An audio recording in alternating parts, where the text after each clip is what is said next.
Hey Scott, how's it going? Are you able to hear me? Do an audio check here, make sure audio's working. Like audio's going out. You able to hear me, Scott?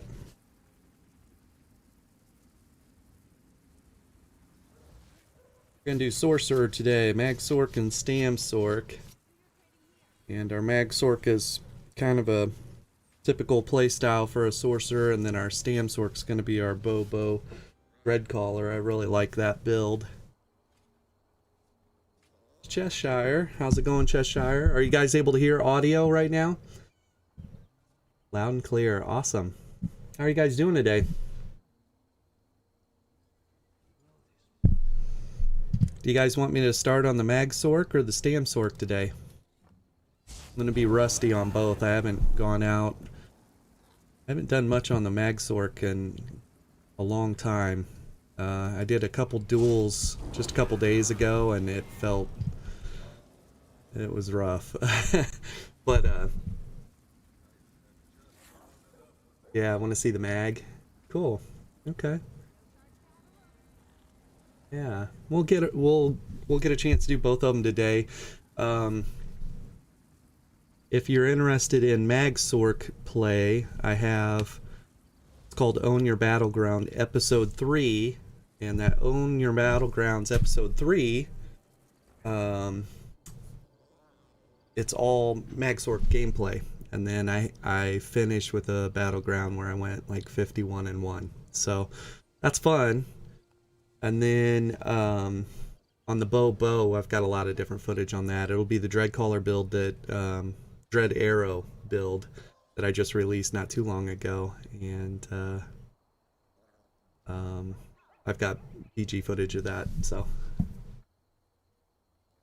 yeah, 90k Bowden. Yeah, so I have a Cheshire. I have a Artemis PvP build. And I released the build a long time ago, but the footage, when I went to release it, it was all corrupt. And so I'm gonna have to do that again. But it'll be like the third time I've leveled a Bowden all the way up, a Bowden. And they're very dangerous in PvP. It's a lot of fun. Yeah, cool. I guess we'll just get started and see who stops in today. My daughters are sleeping, so I got time to play. How it works when you get old.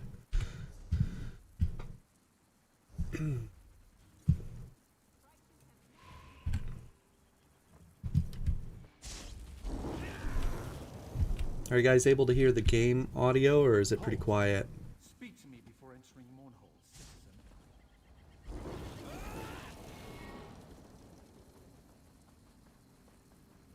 Man, 90k DPS. You're bringing the heat on that. Bringing the heat.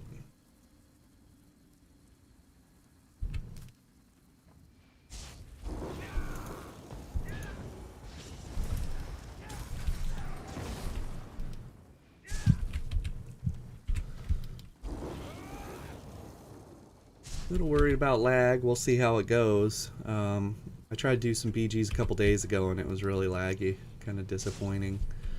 So hard to be competitive when you can't bar swap or use abilities. I don't know. It's just me.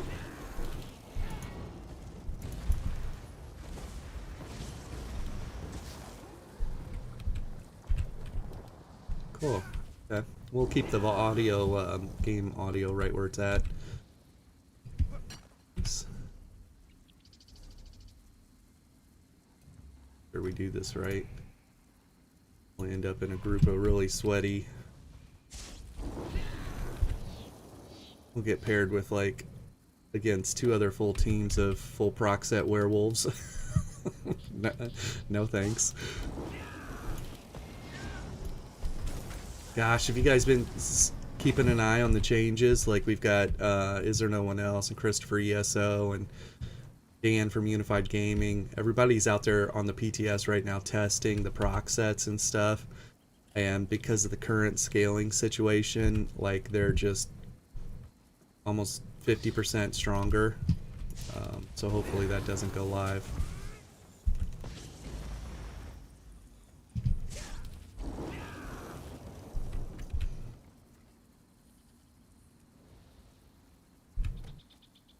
working, so.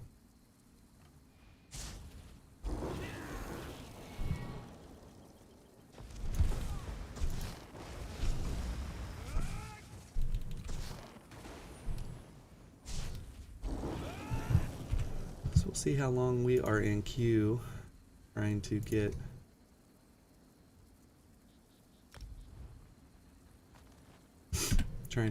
our Battlegrounds today.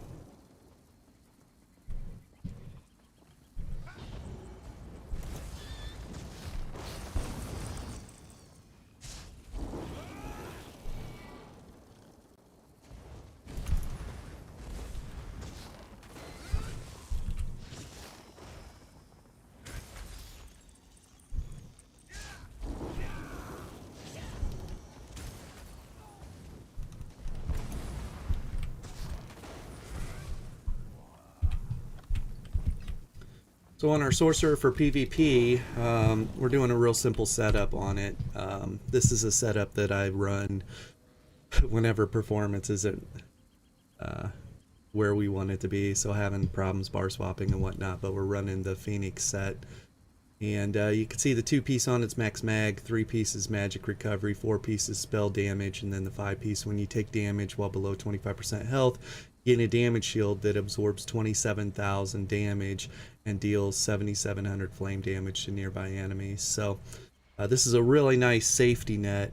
It's not going to save you from getting run over by a team, but it's going to give you just a brief window of counterplay opportunity, and I like that a lot. And then there's some maps, you could see this in some old footage. Actually, that video that I was talking about, Own Your Battlegrounds, one of the BGs had a guy in there that was flame clinching people into the lava. That was his play, flame clinch him in the lava, finish him off. And if it weren't for the Phoenix set, he probably would have got 3 or 4 extra kills on me with that. So I really like the Phoenix set. And then the set we have it paired with is going to be Twiceborn Star, and it's just max health, max stam, max mag, and then 2 Mundus stones. So the 2 Mundus stones that we're running with are the Atronach, which is almost 435 extra recovery, and spell damage, an extra 334 spell damage. So the recoveries on this aren't bad at all, and I know a lot of people like to stack max mag, but I find the combination of an okay size of max mag, you can see we've got 33k max mag, having adequate stamina is very important for PvP battlegrounds and stuff like that, so we don't get stam checked. And this works really well for me. I like this combination a lot. So a lot of people, there's a handful of people that will laugh at Twiceborn Star on a Sorcerer, but this thing's proven. I've had Storm Atronach since the beginning. You know, I've played since beta, and he was my first second Sorcerer. My first one's Dreadcaller. Oh, here's our queue.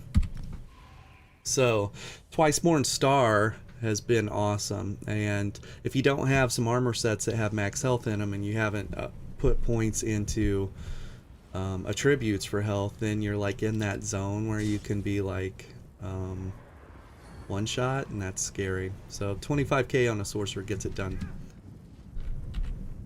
We're gonna say hello. Mic's right in the way.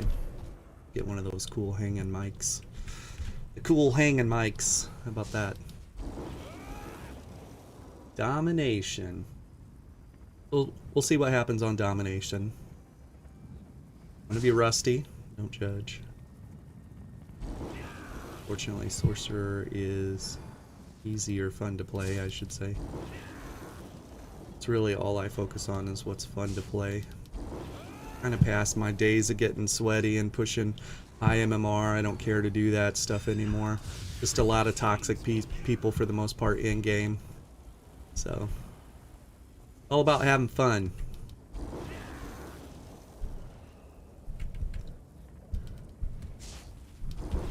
Guess we'll go with our team here. Be the firepower. We are running Ring of the Wild Hunt and 1-piece trainee.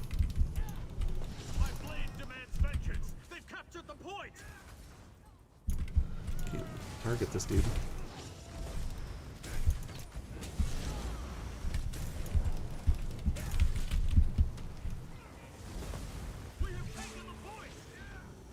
Just gonna prime these guys. Offensive streak through him. I got somebody behind me. I saw that, so.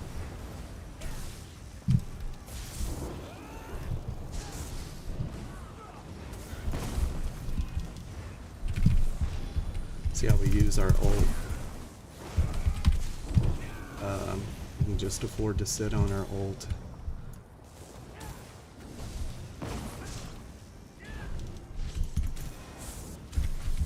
Offensive streak through him. Okay, got desync there. Can't bar swap. Annoying as hell.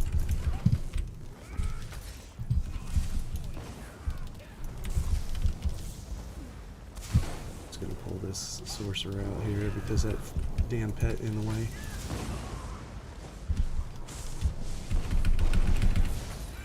That is not gonna get it done, my guy.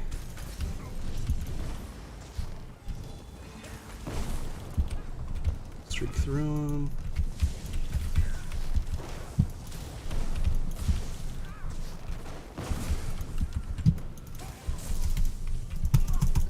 Full stamina, can't break free. Jesus. Might not be doing this long today because performance is still really, really bad, and it's annoying as hell.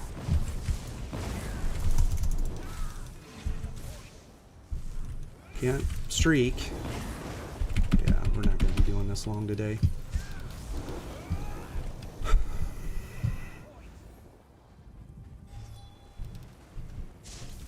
Fun. Thanks for coming, guys. Wish the game worked. Doesn't.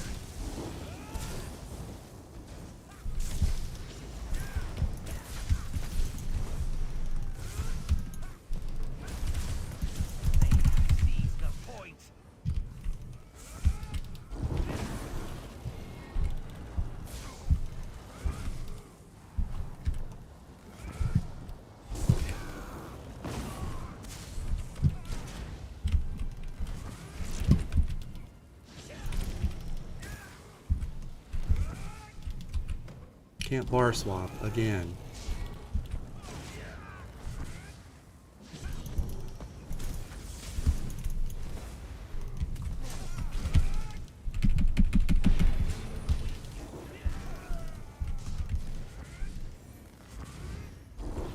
Dude, we're only doing 1VG today. Thanks for coming, everybody. This fucking game, man. It's so damn annoying. Fucking...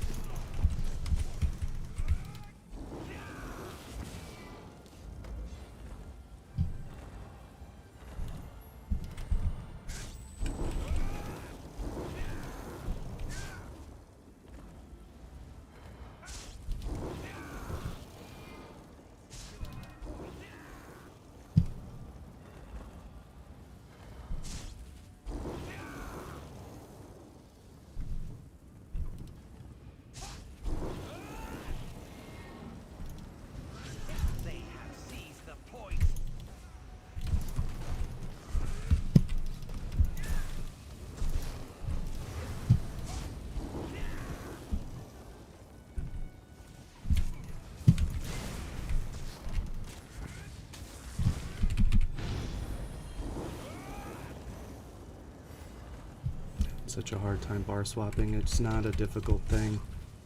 Basic function in the game.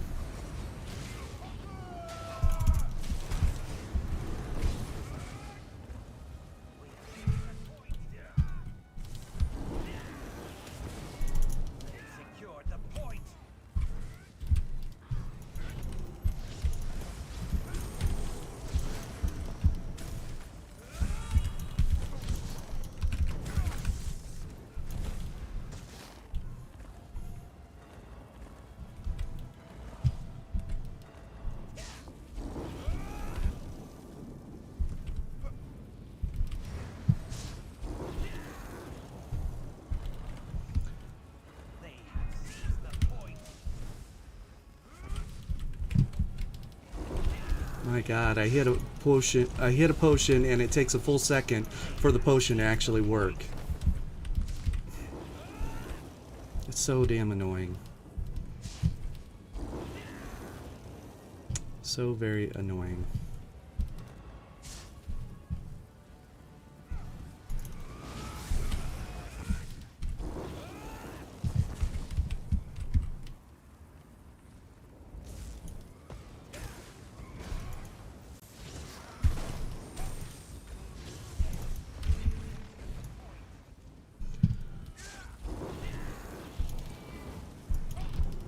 Crimson where? Okay, my frag's proc, but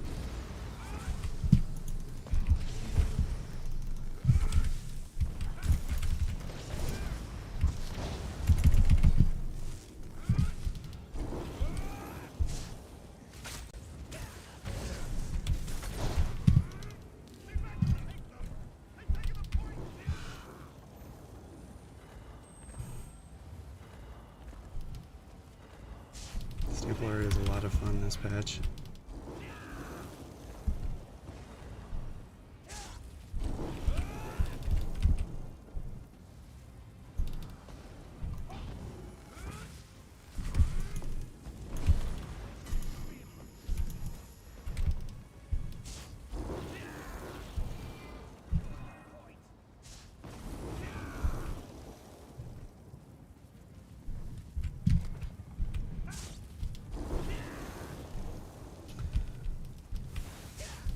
Yeah, the bad lag just completely ruins a game. It's not even worth getting that frustrated. I'd go play another game like Outriders or something like that. I love the combat in this game. I love this game when it works. And it's starting to work less and less. But doing a great job releasing new footage or new chapters. You know, new stuff for the game. Can't fix the game.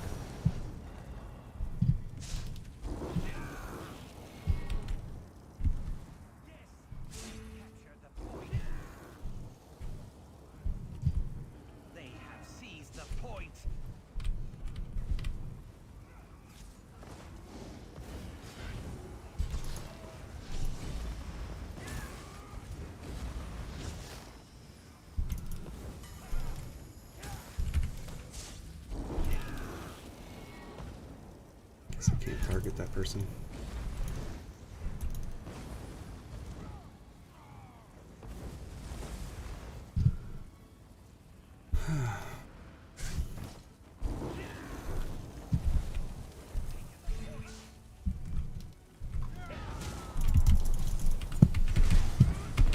Come on, ultimate.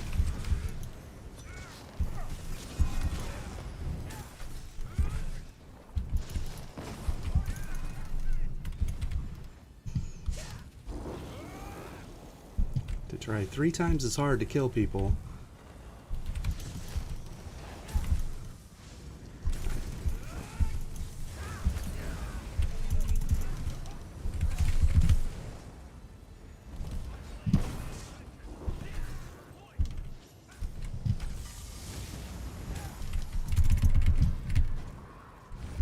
Let's see this guy. He did follow us. He's hungry.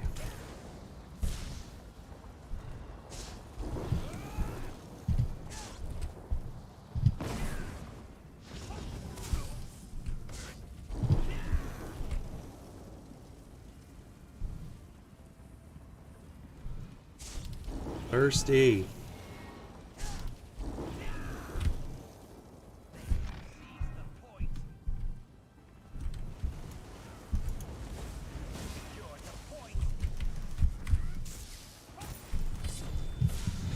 Rough. I'm gonna switch over to Steam Sorc. We'll try 1 BG with that, and then if it's still laggy, I'm just not gonna do it. Won't do it. Very frustrating.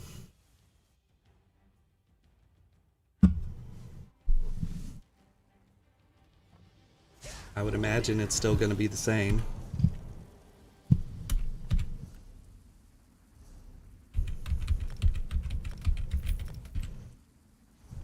They need to pull a rabbit out of their hat with this servers or whatever the heck is gonna fix performance.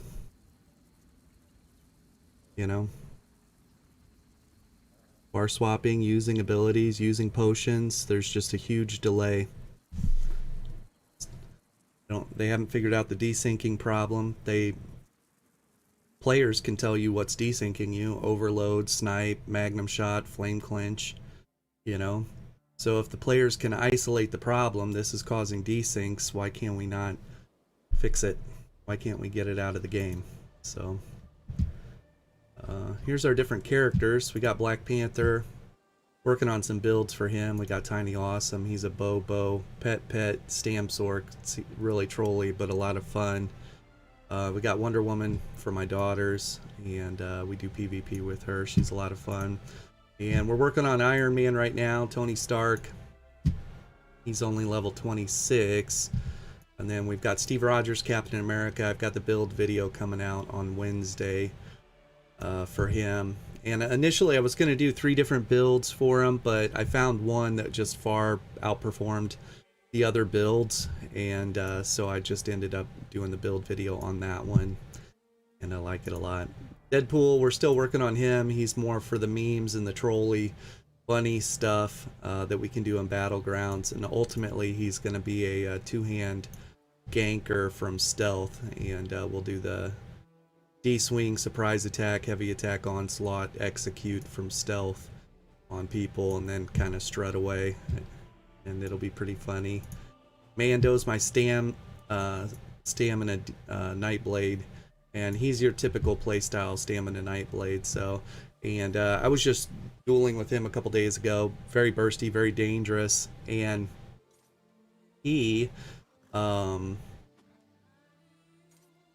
not even running 2 damage sets, but his weapon damage will get up to 5,200. And so his initial off the jump burst on people is pretty scary. Things are working.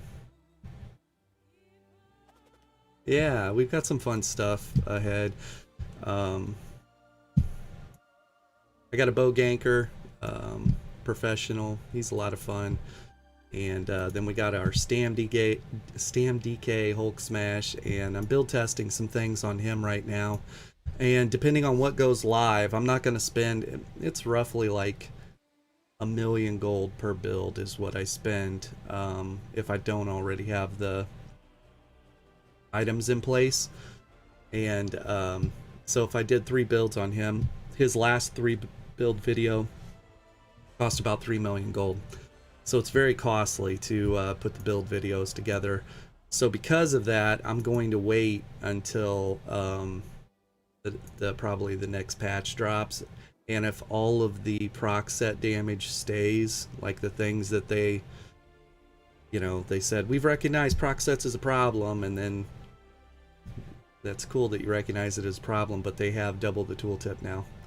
It's not hard to get double the tooltips now, so 50% bare minimum, you could get. So, saying one thing and doing the other are 2 different things. So we're going to have to see what happens with this upcoming Blackwood release. And ultimately, I'm going to run with some just absolutely broken proc sets on Hulk Smash. And we're just going to smash people until enough people complain, I guess. I don't know. Thanos, Stam Crow. We got the Witcher. He's a bow 2-hander Stam Crow. And Witcher's a lot of fun if you haven't seen any video on him. Ghost of Sparta Kratos, dual wield DK, Old Man Kratos as a Stamden, and hey Naz, how's it going? And Frostfangs is my werewolf. He's a Stamden, and we'll do really outnumbered fights with him. So if there's only like 2 of us and there's like 30 AD, and the AD are bringing the heat, like they could play, then we'll go werewolf to see what comes of that. Then we got Storm Atronach, my magic, a sorcerer, Spartan, and Spartan initially was a Magplar, and then now he's a Stamplar, and so he's a lot of fun. And then Dreadcaller is my Bow Stam Sorc, and I won't be probably changing him off of Bow. It's just too much fun. And then Blackbeard is our Mag DK, so it's pretty fun. Trying to do a BG on my Mag Sorc, Naz, and performance is brutal. So we probably won't be on long today. Now if I queue up on this guy and performance seems to be okay, you know, maybe we'll do 1 or 2, but wasn't able to bar swap or use potions or abilities, and so just too frustrating, and I'm not gonna stress myself out trying to play a game that's like that.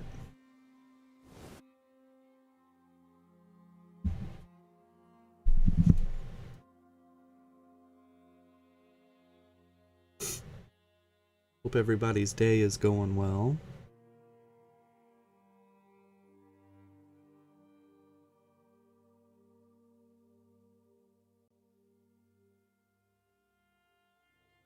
What are you thanking me for, Naz? What did I do? Other than whine and cry earlier about the game not working.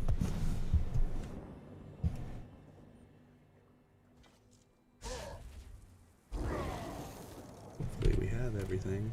Potion. Got food. Wearing pants. Always check to see if you're wearing pants. Learned that from a buddy. Let's see. So yeah, enough potions to run a couple battlegrounds. Yeah. Okay, well, let's see what happens.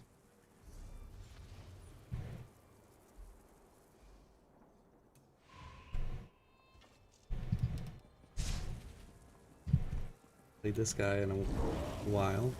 At least the last time we streamed with him. So, been working on all those other things. Out there testing stuff on Black Panther, farming stuff. Field testing for Hulk Smash. Getting footage on Captain America.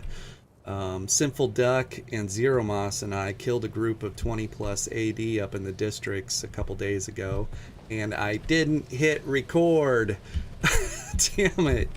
That's the way it works. It was awesome though. It was really, really cool. It was cool to take him out there and mix it up.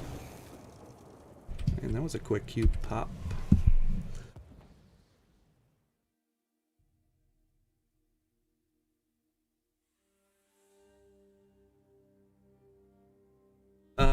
Skinny Cheeks. I would check in with Skinny Cheeks, Naz. Skinny Cheeks probably has a Magden DPS build for PvE that will absolutely destroy if you're trying to parse. Now, you could take any of my builds if you just want to solo normal and vet dungeons, it's no problem. Unless it's a vet dungeon that the mechanics of the dungeon require a second person, you know, stand on these things. So, oh, got T-Dog, Garrus, and He-Man. This will be fun. I didn't even see what game we had, but hopefully over here with this dude. He-Man.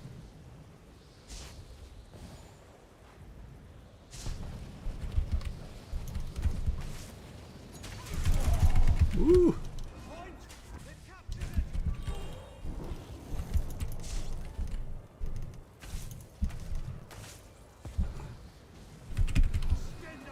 Okay, bow ult not working.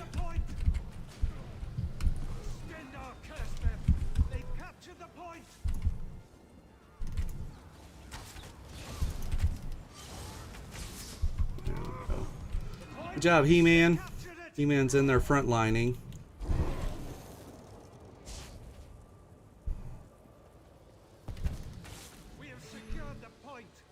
Dots on people.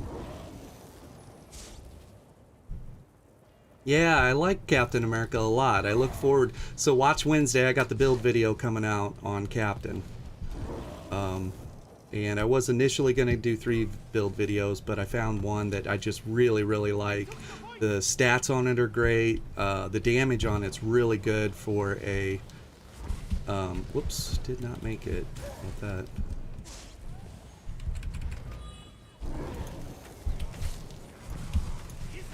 Damn them! They've captured the point!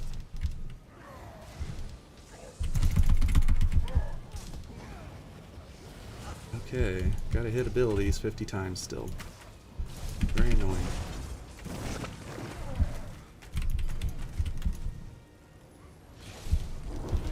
Point! They've captured it! The point! They've captured it! Oh boy, I'm stuck in a hole. Glory of Isgramor! We've captured the point!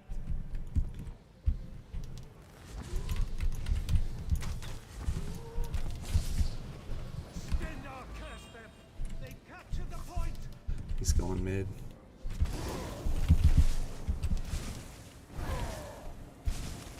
Stendar is with us! We've captured the point!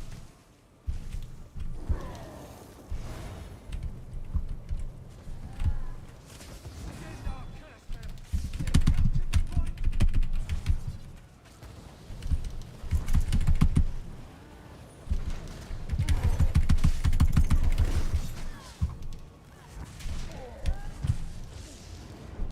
Can't use abilities.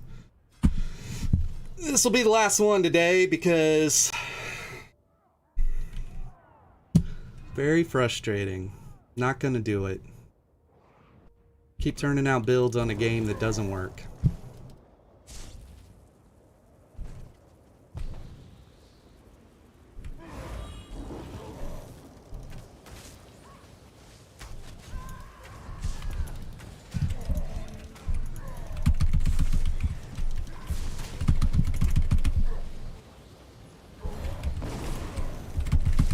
You guys are sweaty.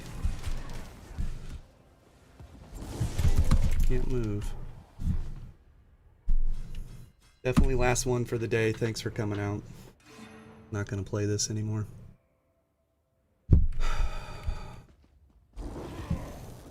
They have to fix this.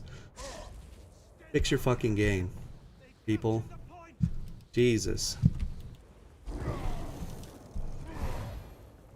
And I'm not just saying this because I'm dying. I'm saying this because it's broken. It does not work. You can't use abilities. You can't bar swap. There's a big delay. Fix your game. Don't turn out any more paid stuff. Fix your game.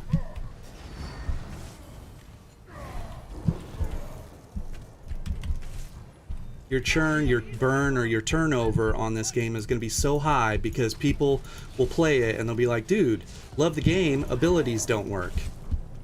I'll play something else that does work. It makes me so mad because I have a huge amount of time invested in this and love for the game. I really like this game if it would work, and it doesn't. It just doesn't work.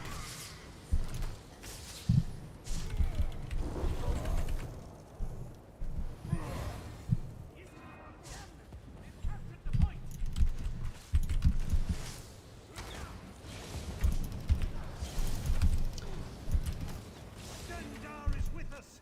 We've captured the point! Can't say anything about this.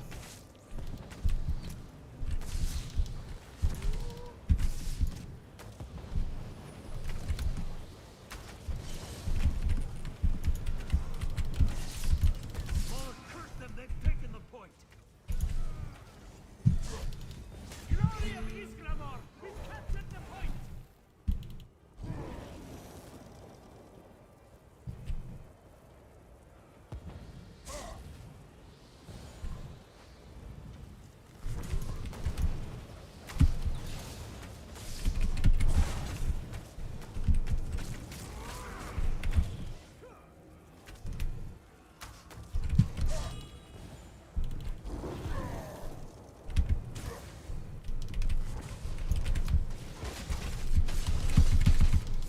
I'm looking forward to that victory feast! Dude, you keep chasing me. I'll lag out on you. True story.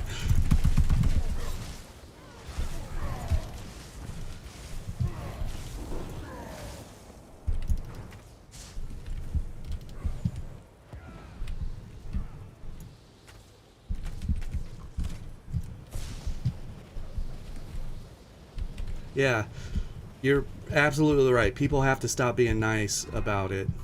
The customer feedback, all that, they need to fix this game. Dude, you're getting fucking bullet ulted. I'm gonna chase you the rest of the game.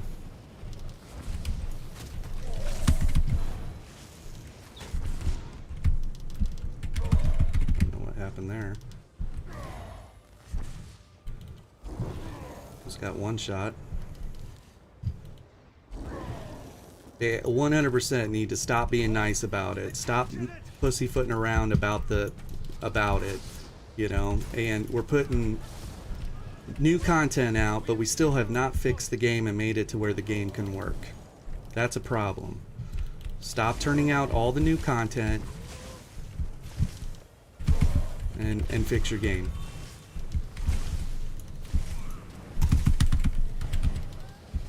Dude, I will fucking control you, dude.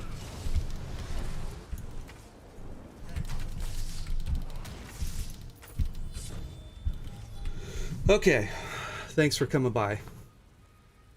Yeah, we pay for this every month. That's the biggest thing. I literally went back through. Here's my rant before I leave for the day.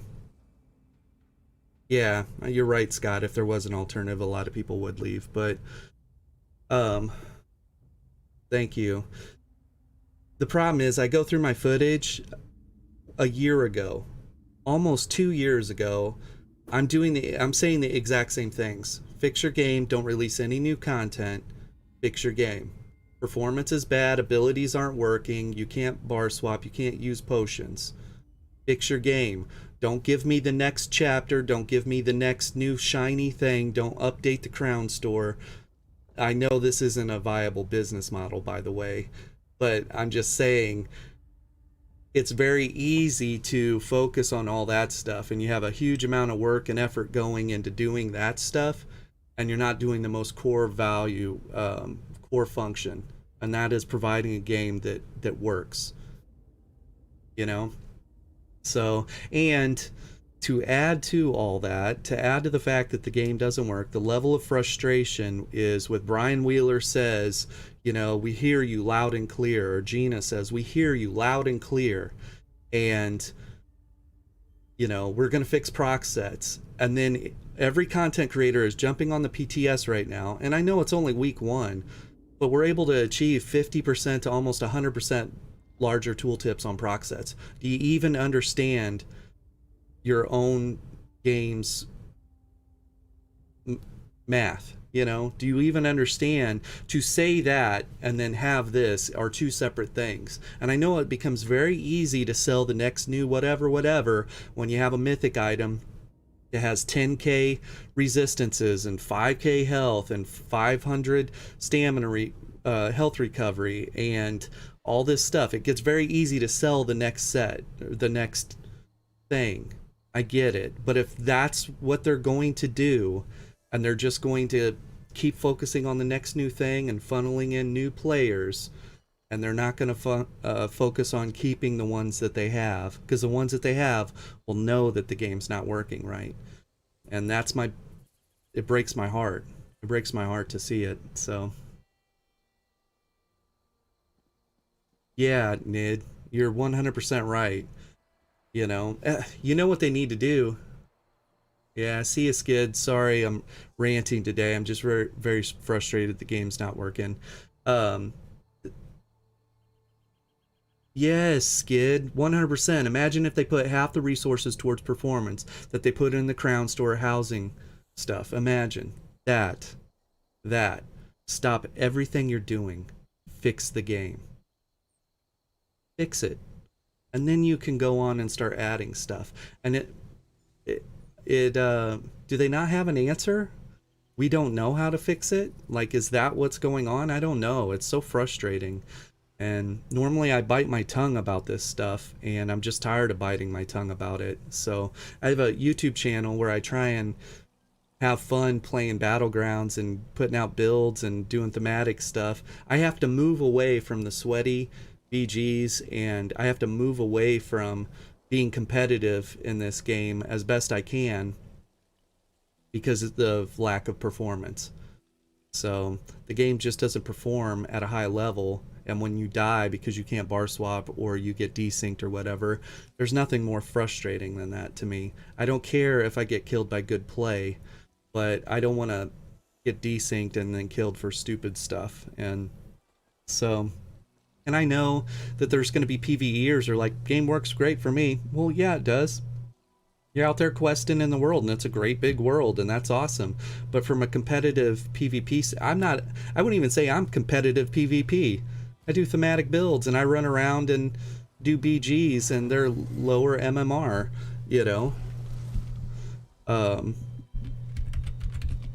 I've been at the higher MMR too. I definitely would not care to be at high MMR right now when, like Nid was saying, oh man, could you imagine um, running into like a full werewolf all crimson, four-man squad all wearing crimson and whatever. Like, the devs would not have fun with that, and it's in your game. So there needs to be a team of people, and somebody will say, well, there is a team.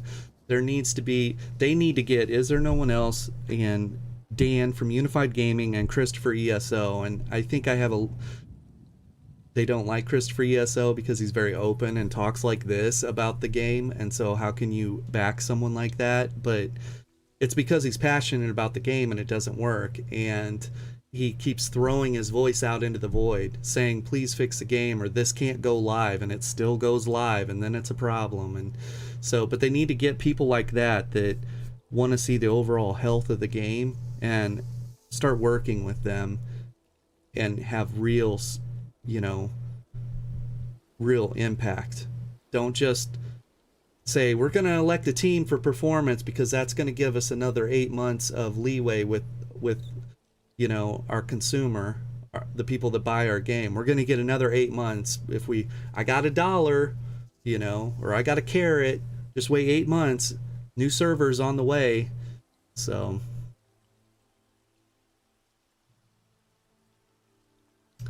Stormy, I haven't been on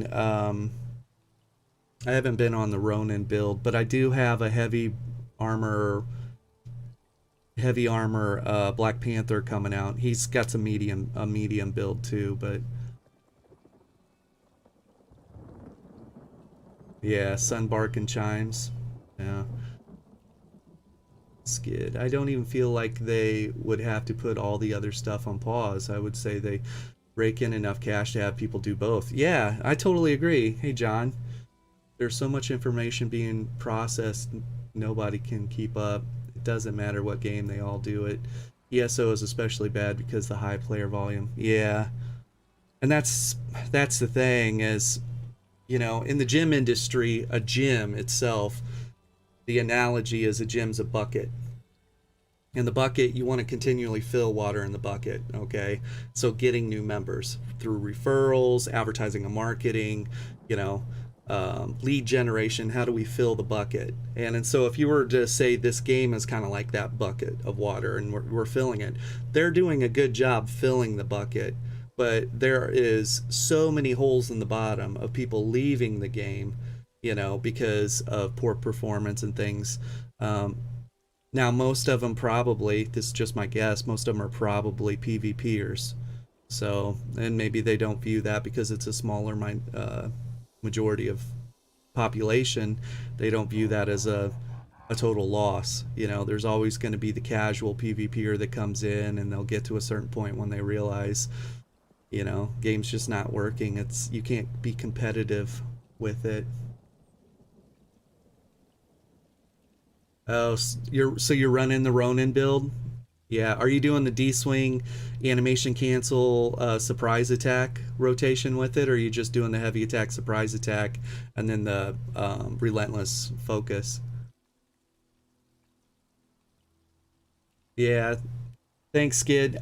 You know, that's another thing too is with performance being where it's at, it's been a lot funner for me to do the low level BGs and just focus on thematic builds and putting together weird stuff that I know some of this stuff, mid level to high level MMR, you're gonna have to. The reason it's mid level to high level MMR is because the meta starts coming into play. The skill set, if you're mid level to high level MMR, the skill set will be there, right?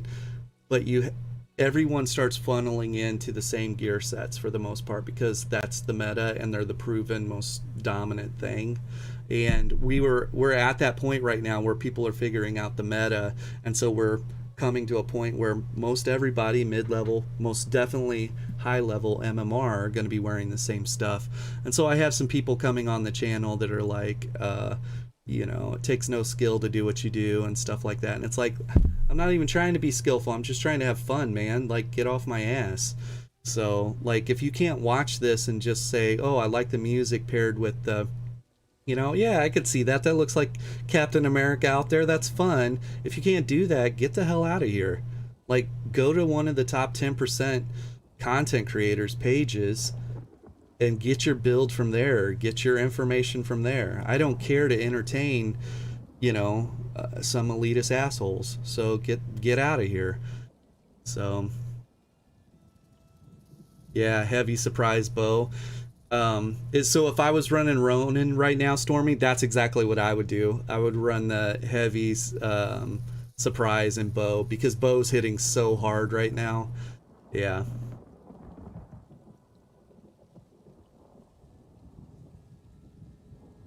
Yeah, BJE performance.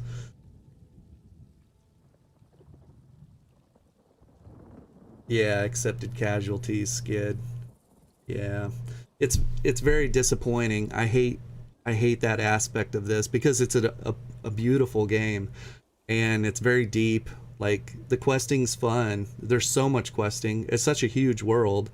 The crafting, the ability to tailor. Like, I wouldn't be able to do what I do in this game if it weren't for the ability to modify your looks and tailor your character to, armor sets and stuff. They've done an amazing job. I don't want to take anything away from them, but the number one concern right here, right now, today, and it's actually not even today, this was the same concern a year and a half ago, is the lack of performance. So it has to be on there. And I'm just tired of saying it's a performance year or we're going to do this or we're going to do that and it's just not happening. And the game, I don't know about you guys, but have you noticed it is becoming less and less agile or less and less responsive? It's becoming less and less. And so that's scary.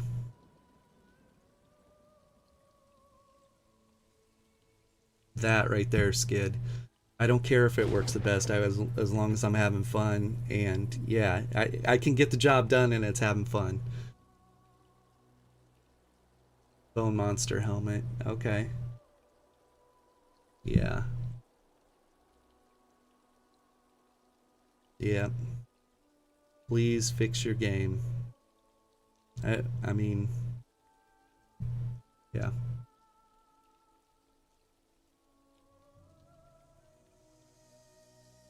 Yeah. So Naz, I did a Warden, especially with Mortal Kombat out right now. Have you watched that? I haven't watched it yet, so no spoilers. My wife and I are gonna watch it today, I think. But yeah, Sub-Zero Warden. I did a Magden Sub-Zero, so I did a Magden, but he was a dual wield Magden Warden, and I felt like I was having a hard time doing damage to people. Like, if I do a frost staff, I could kill people on him. But then I thought, like, that's a gameplay style that a lot of people have seen before. Like, later this week or the next week, I have Magden Avatar Aang, a teaser video coming out for him, and that it felt fine to kill people, and it felt very durable. And I saw that they nerfed the heal, which is fine because the heal was working really, really well. Like, I didn't need to pair it with any other heals, and it was enough. It was a burst heal, a hot, and a group CC, and a dot. What? It does everything, you know. So you could afford to. You could afford to. Ah, there's Nid right there. He was looking for me. You're a good tracker, Nid.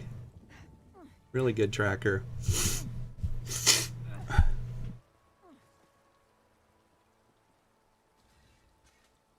I think the Mortal Kombat movies on HBO, they like released it straight to HBO.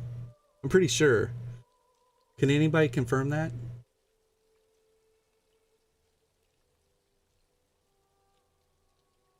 Solo Stam Blade, Timothy. So Timothy's asking, off topic, can you talk about how to take down a sorcerer? Yeah. So there's a couple different ways. If you're Stam Blade, you want to Stam check them. HBO Max, thank you, BJ. That's where you can find the that's where you can find Mortal Kombat.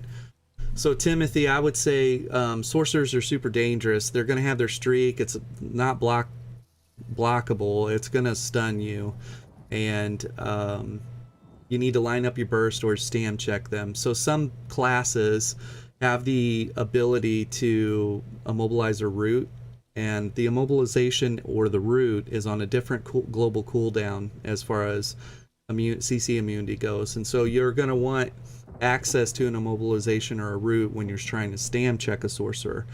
And especially sorcerers that are running Dark Deal or Dark Bargain to put more magicka in the tank. And so that's a thing. But by immobilizing them, they have to break free. Then stunning them, they have to break free. And both of those cost anywhere from 4,500 to 5k stamina for them. And if it's a sorcerer that stacks max magicka, they're probably not going to have the stam pool. Like on my sorcerer, I have 20k stam. So I can dodge roll, I can be athletic, dodge roll, break free. You know, I got a good 4 break frees in me before we're in trouble. 3. And 20k is a lot of stamina for some sorcerers. So if they're hitting the 13k stamina, that's going to be a problem for them. And so I would look to Stam check them. So make sure you stun that person every 6 seconds with a hard CC. And if you have an immobilization or a slow or a root, put that on them every 4 seconds. And that's how you're going to Stam check that person. But other than that, it's just going to be staying on them and applying pressure. Or one of the biggest things about Stam blades is Stam blades, an underrated skill for a Stam blade is target selection. The where and the when to strike. And so if it was just you and a sorcerer and there's nobody else around to kill and you're bored, that's what I would do. I would try and stay on his ass and Stam check him and get to a part where he doesn't have the stamina to break free and he's just shield stacking to go through the burst, or he's streaking. You know, he'll shield stack and then streak because, like, man, that's a lot of pressure. And then if you have a gap close to him and then just maintain the pressure. And that's how I target sorcerers, is just staying on them. I have a Stamden video where I was on Old Man Kratos, and I think it's a compilation of us just running into sorcerers, different scenarios. And one particular sorcerer that was killing a Lobby friend that I was just running around with over and over again. Like, he just kept targeting him, and then I'd kill him, and then he'd come out and kill the Lobby again after I rezzed him. And so, but I think that's called, like, Old Man Kratos, and then it's got parentheses, and it's got sorcerers, you know. So that would be a video to watch about Stam checking and just maintaining pressure and immobilizing and rooting. Yeah, Stormy. So Stormy said, I like Peeps bringing back melee mag blade. Me too. It's been not viable for such a long time. So I made a Nightcrawler. Icy and I were talking about this. I made Nightcrawler mag, a melee mag blade, and it looked awesome. It looked just like Nightcrawler, and I was really excited for it. This was a while back, and I just could not get it to work. couldn't get it to work, and it was so frustrating. I'm like, I'm not gonna sit on this character as good as he looks. I'm not gonna sit on him waiting for melee mag blade to. I mean, we're how many years into the game? 7 years. How long am I gonna wait? You know, what if they never figure it out? So I ended up deleting him, but that's who my mag blade would have been. Melee mag blade would have been. So I still like range mag blade. I have Mephisto, and I have that really, really bursty, dangerous Mephisto mag blade build, if you haven't seen that. And on the build video, I think at the end there's some BG footage too of me just chopping people up. So yeah, Sorcs with a Sorc with full well fitted and torque. Like for me, I don't run impen on my sorcerer because I have shield stacking and I have great mobility. I'm running Ring of the Wild Hunt, and I have streak, and I have access to major expedition through my armor buff. I'm very fast, and so as long as I maintain my shields and maintain good damage output, I've got heals coming in through blood rights and healing crit surge. So yeah, so Timothy, you see the value of Bombard. Um, our buddy Rotten would say you need to live your best life and put Bombard on your bar. But another thing about Bombard, and it's been broken for the longest time, but the slow or the snare on it can be applied over and over and over again. There doesn't seem to be, or hasn't seemed to be, a cooldown on that. So even if the immobilization hits and they cleanse it, your very next Bombard on them will still slow them by whatever it says, 30 or 40%. So yeah, try some drain stam poisons on them as well. Skid's right. You put some drain stam. The sorcerers, even the ones that have just 55k max mag. I run into this a lot too, by the way. If you're a sorcerer that wants to get better at PvP, the sorcerers that stack really high max mag and don't focus on their stamina, those are the ones that you can stam check all day, every day. And when I'm doing training with them and they come into Discord and I do some, they stream their games, those people, what we go through is we count up all their deaths, and almost all their deaths were from getting stam checked. I'm like, you're out of stamina right now.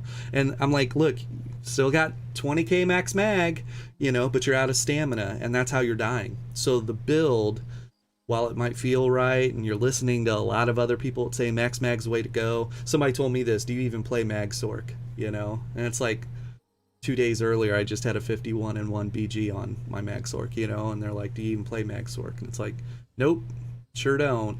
But for PvP, especially mid-level to high MMR, you're going to be stam checked every 6 seconds. You're off CC immunity, hard CC immunity. You're going to get checked most of the time, and just a count on it, because we're dealing with people that understand the value of it, and you're going to get immobilized, rooted, or slowed. That's what happens at mid-level to high level. These guys just understand that, and so those builds that just stack max mag, they struggle mid-level to high level.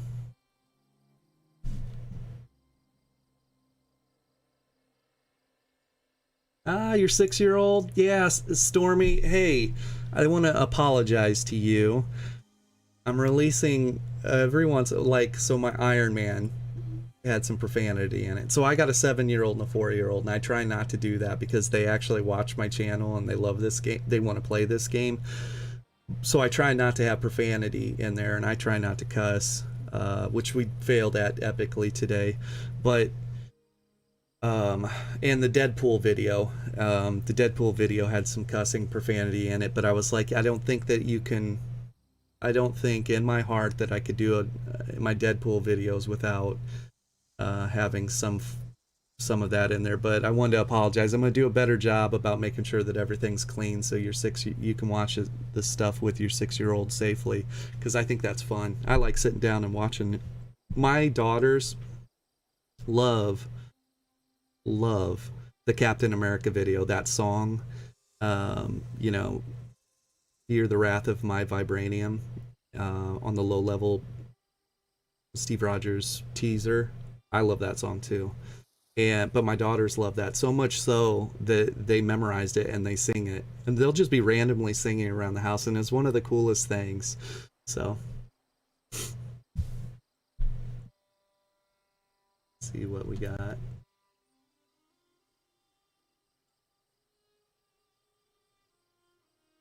Yeah.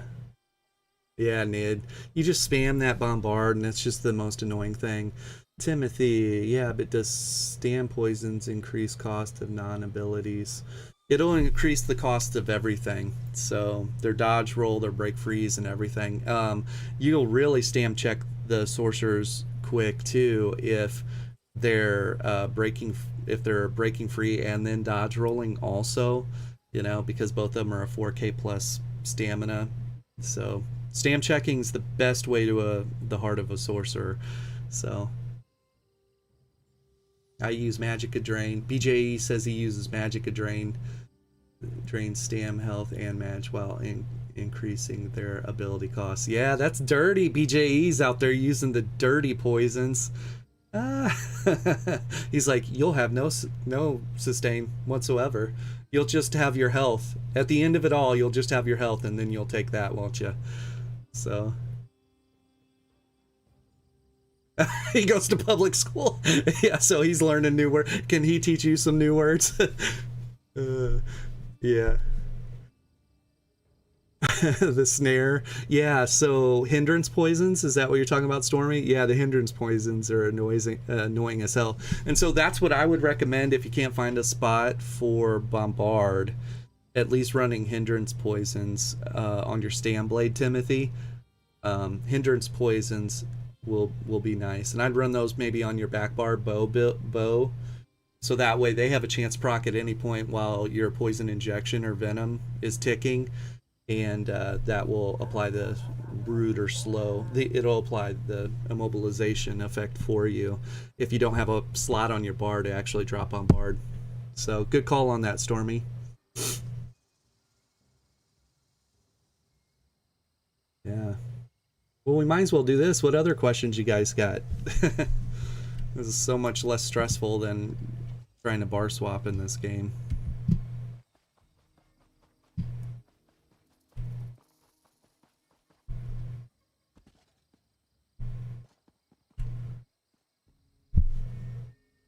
Yeah, I like that. Are you running poison injection on your back bar, Timothy?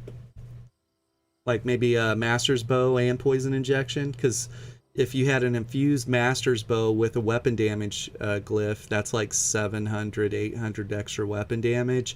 And then for those moments where you really need to bring the extra control to fights, you drop that poison on there, and it'll get rid of the weapon damage, but you'll still get the caustic arrow from the master's bow for an extra 333 weapon damage. And then you'll also get you'll lose the weapon damage enchant, but you'll gain the hindrance poison. Or is it called hindrance poison or escapist poison? I think the escapist poison is the one that gives you immovability, doesn't it? Naz, how would I set up a flash tune? You know what, I thought about this, and I would want them to, number one, if I have to go with a current existing weapon damage or a weapon, weapon choice, it would probably be the daggers, the on flash, because I noticed in low-level BGs, like when people are panicking still when they're getting attacked and things like that, as soon as they see somebody going chop, chop, chop, chop, chop, chop, they panic. And so if I were Flash, I'd probably run that right now. But ideally, I would want to run a melee.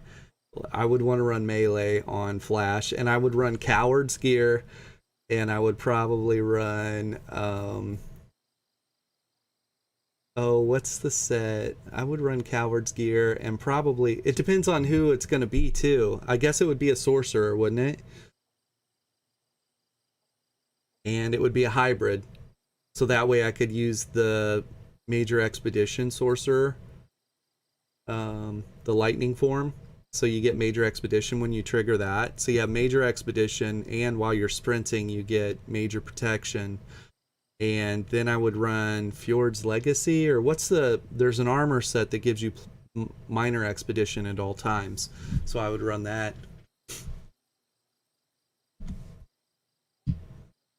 But it's really weird. So like being really fast and killing people, two different things, right?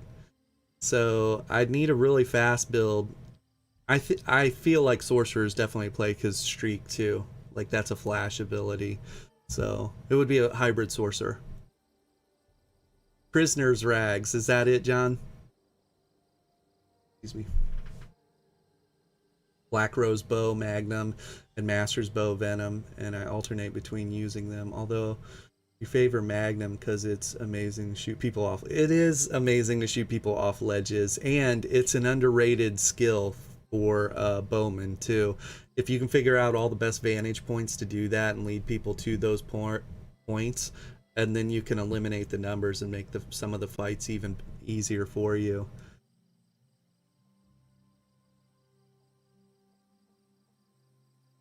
So Stormy asked, the DK spam leap, can anyone survive 4 dragon leaps, or is it just a glitch in the game? This was a year and a half ago. Take flight was unblockable. Okay. Jailer, yeah. Take flight was unblockable, Stormy. Like even if you were standing there holding block, and at this time, I was on a stamina necromancer, and I had cap resistances and like I know additive versus multiplicative, but I had like if you were to add up the amount of resistances, I had like 61% damage mitigation. Okay.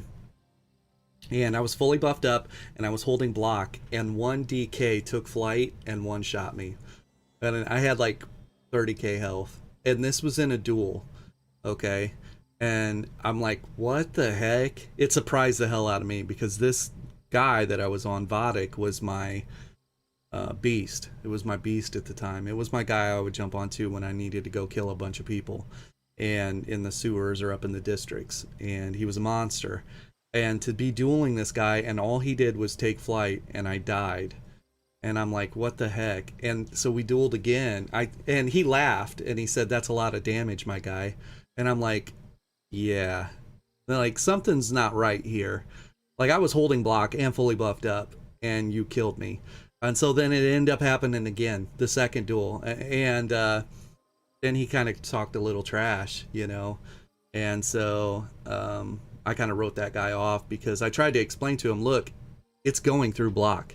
It's going through all damage mitigation and going through block. There's something not right. And he's like, nah, you're trash. It's like, dude, just admit that your build or something is broken. You know, I know you're out there leaping on people all day, every day, but I know on my end that I have cap resistances and I'm holding block. And you're one-shotting me with a take flight. Does that seem right to you? And so anyways, the guy was a real clown, and so whatever. But yeah,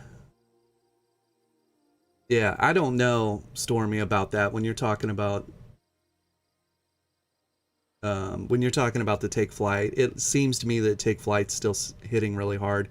Another aspect of the take flight is if the person that they're taking flight onto is outside of their CC immunity, the knock up from the take flight is it's obnoxiously long. It's not like volcanic rune height where it knocks them 10 foot in the air, but it's pretty darn high, and so that gives them more than enough time to do the take flight into the reverse slice or executioner, and it's just hit a couple. That's why they call it the DK dunk, but it was going through block at one point, and so one person doing it was bad. 2 or 3 was unstoppable. Jailbreaker, maybe. Yeah. Griffin's ferocity. Yeah. A flash would be cool. I would get the lightning effect from the sorcerer's magicka buff. Let's see. That's intermediate. That guy's gonna come back up here to get it, I bet. Um, I would do a sorcerer hybrid build, and I would use the magicka morph of. There's Super Dad. Oh, he fell off again. He's not gonna get this. I don't know. We'll get it. Let's find out what's inside.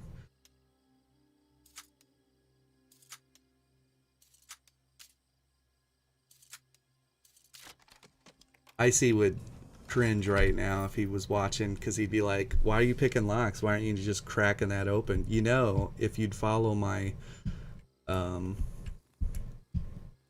ledger main, how to max out your ledger main video, you'd just be able to pop those open, Grim. What he would say. Yeah, jailbreaker.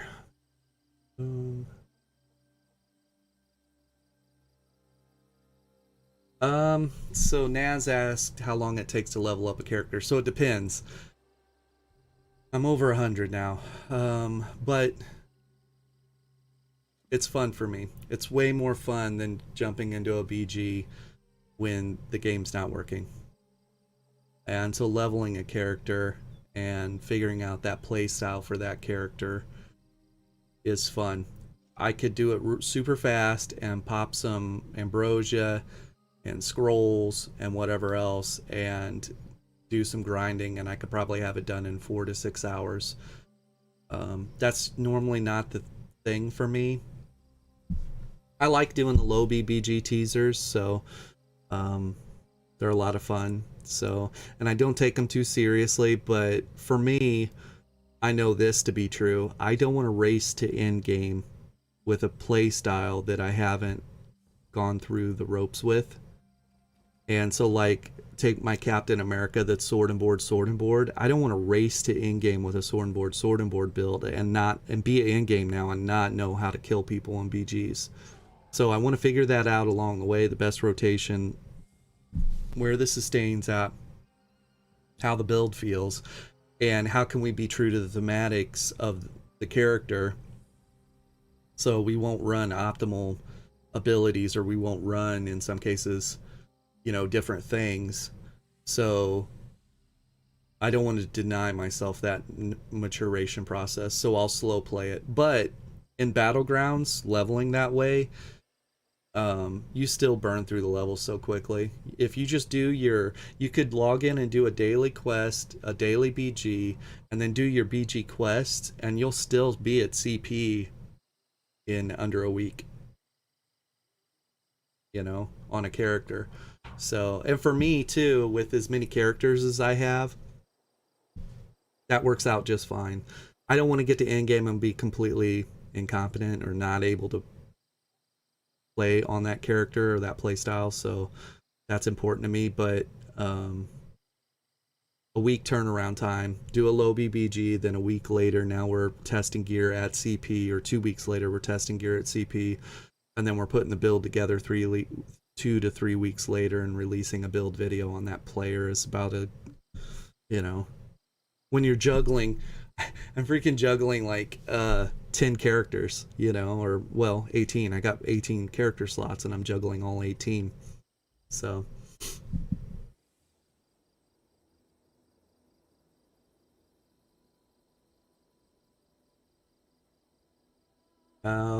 so Stormy, you brought out your Necro Harbinger and you got pooed on. Your Necro BJE says his Necro gets targeted too many times in Battlegrounds. Yeah. So I don't know if you guys saw, but I did a Magden. I did a Magden 3 build video not too long ago, and so the first build was Scorpion. Unique playstyle, fun to play, really fun to play in low BBGs. If you haven't watched the teaser for that, my favorite part of that, by the way, is like right at the very end, and all 4 green roll up on me as I'm taking their relic, and we need to capture that relic to win the game. And so I'm basically just running from a 4-man team trying to survive on a mag DK, and my resources are dwindling. I almost dead, and I just tell myself, I'm not gonna die like this, I'm just gonna fight, You know, I'm not going to die with them stabbing me in my back. I'm going to just stand my ground and fight. So we just turned around and gave them Hell's Fury and ended up killing all 4 of them. And I was like, oh my God, that was awesome. That was awesome. You know, so what if it's a low BBG and whatever? Like, to be that low on all your resources and then just hit a switch and just say, not today. And that was my favorite part of that. And going through and adding all of the special effects too is fun for me. Like, I knew that I wanted to get over here and toasty, you know, every time I killed somebody with a whip or whatever. So, but anyways, Scorpion's the first build in that. And then the second build I think is no proc Cyrodiil. And then there's a BG build in there. And in the BG build, I'm using Harbinger on a Mag DK. And if you've played a Mag DK before, you know that Mag DKs are block casters. You know, you're block casting your full offense. And it was so funny every time. And so I paired Harbingers with, what's the set that increases your duration of fire damage effects by 5 seconds? I don't know why I can't think of it, but basically my Grothdar was going off all the time, and they miss the fact that I'm holding block. Like, they don't see that the sigil's up or whatever, and so between my dots hitting them and Harbinger and them kicking their own butts, it's so funny. That's by far my favorite. Like, if you're gonna play Mag DK, like a typical block cast and tank their faces off and dot them up and then, you know, leap on them and whip them and kill them, you know, that was by far the funnest way to play that stereotypical Mag DK way for me, was that build. So check that video out. There's 3 builds. And the Scorpion, where you chain them in, if you put Volcanic Rune on the ground and then chain them into that, and you're running the Power Lash, or the you're running the whip that gets empowered, yeah, so I guess it's Power Lash, but when you chain them in, it gives you 1 stack of additional spell damage to your whip, and then they hit the burst damage Volcanic Rune, and it won't knock them up because they have CC immunity from the pull, and then you just start whipping them, and it's just a huge amount of burst damage. And I hadn't seen a lot of other Mag DKs. Have you guys seen other Mag DKs using the chains, pulling them into a Volcanic Rune explosion into the whip? I hadn't, and it was working out really well. And another thing too, if you're getting overwhelmed with stamina classes, like just all up on your butt all the time, dropping that Volcanic Rune and then fighting over it, the CC on it is super obnoxious. It's a really high CC, but you knock them up in the air with the burst damage, hit them with a whip, and the second they land, hit a not a fossilized, but a talons, and now they're immobilized, and so it's real easy on that build to stam check people. So Elfbane, that's it, Nid. Let's see. Yeah, BJE, I have that Grace of Gloom on a werewolf build. So there's a 3 werewolf build, and I put Grace of Gloom on a werewolf, and it's really stupid. Pair that with Engine Guardian. Oof. Yeah, so Stormy, I'm gonna tell you that Fury is one of the sets that I'm putting on Hulk, because thematically it makes sense. But I'm not gonna tell you what the other things I'm putting on him. This will be his go-to build once a new patch comes out, if they don't fix things. So, and I'd already made up my mind, then I started watching videos of other content creators, and it just confirmed. I was like, yeah, that's a build. That's a build for Hulk. So, but I like Fury, and I mean, they're going to be in the fight, and it's an extended fight, so might as well drive up that weapon damage, especially on a Stam DK, if Stormy, if that's what you're talking about, on a tank build, damage build. It's easy for tanky Stam DKs to stay in fights, extended fights, and hey Solar, enjoying your latest Spartan build a lot, thanks. 2 questions though. That's, what's the optimal shield enchant? Also, is Bloodthirsty on one of the rings good, or all jewelry infused? So I would do all infused, Solar. I would do all infused on those. Bloodthirsty is really nice, but I forgot who did this test. The Asian god, maybe? Someone did a test, and they were showing where the tipping point for Bloodthirsty was versus Infused, and it ended up being like at 30% health.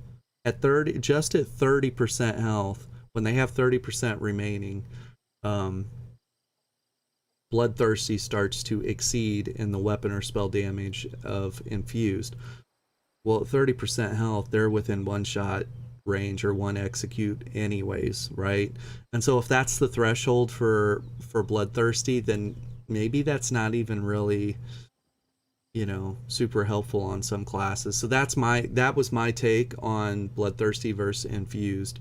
Now on dot builds, I think that helps a lot, especially like so a mag DK dot build. If you don't have a viable execute and you're just literally trying to chop someone down, Bloodthirsty might have more value because you're spending longer in that 30% window, you know, and so it's the damage starts ramping up at that point and it becomes unbearable. Maybe then.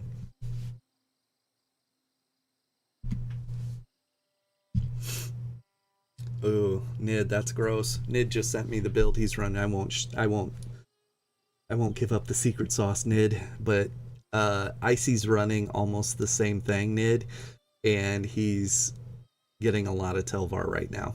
So it's, yeah, super fun. Okay, so you're using a Warden.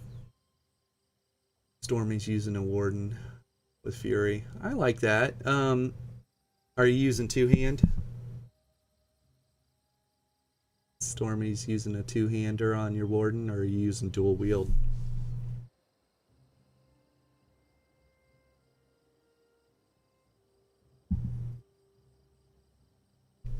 Anyways, going back to that solar, I would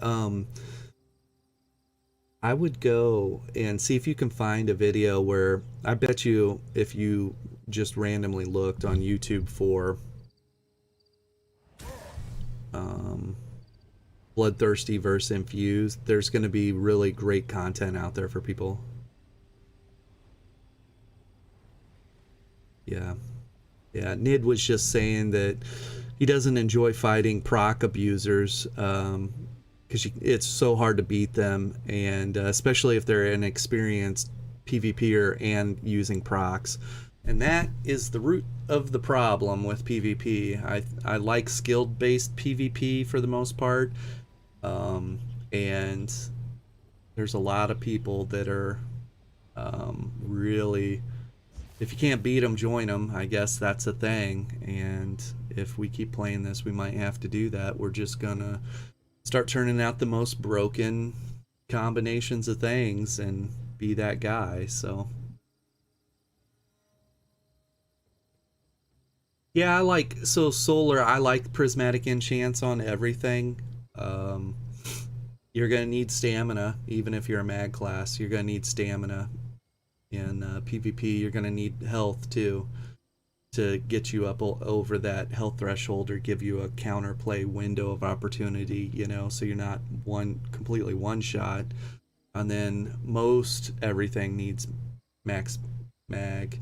I think the only two classes that don't need help in the mag department is a Stamplar and a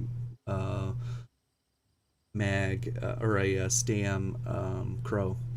So they just don't have very many magic expenses, at least the way I play them. So if I didn't put anything into Magicka on a Stamplar or anything into Magicka on a Stam Crow, I'd be fine still. So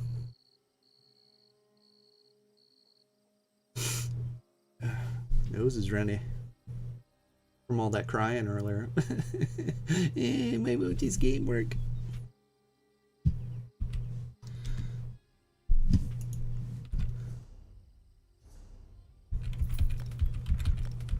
Hey Stormy, your 6-year-old, who's their favorite character?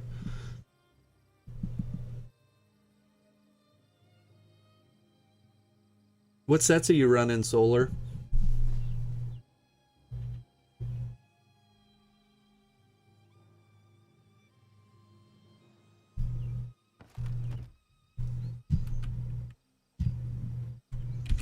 This chest just keeps popping up. This is the play right here. Do a question and answer session and just stand here and pop this chest open all the time. How about that?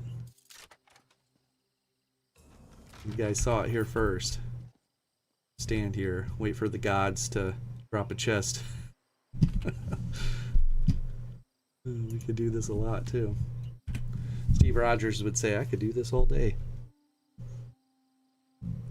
Oh, the heavy Nightblade. Yeah. Yeah, I like the Ronin. The Black Panther's going to be a heavy armor setup too, but he's running dual wield and sword and board on the back bar. So it's interesting play style. I had a teaser on it maybe 2 weeks ago, but it's going to be a heavy armor dark cloak setup, just running dual wield.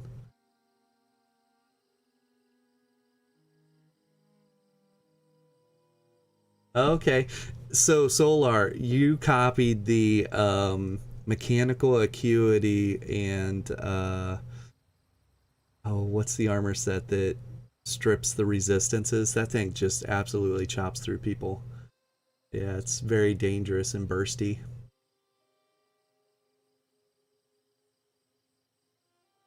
Yeah. Yeah, Solar, when you get a jump on people, I have someone else that, well, I have like 3 people total that I know of. You'd be the 4th that are running that build, as well as I'm running it on Spartan.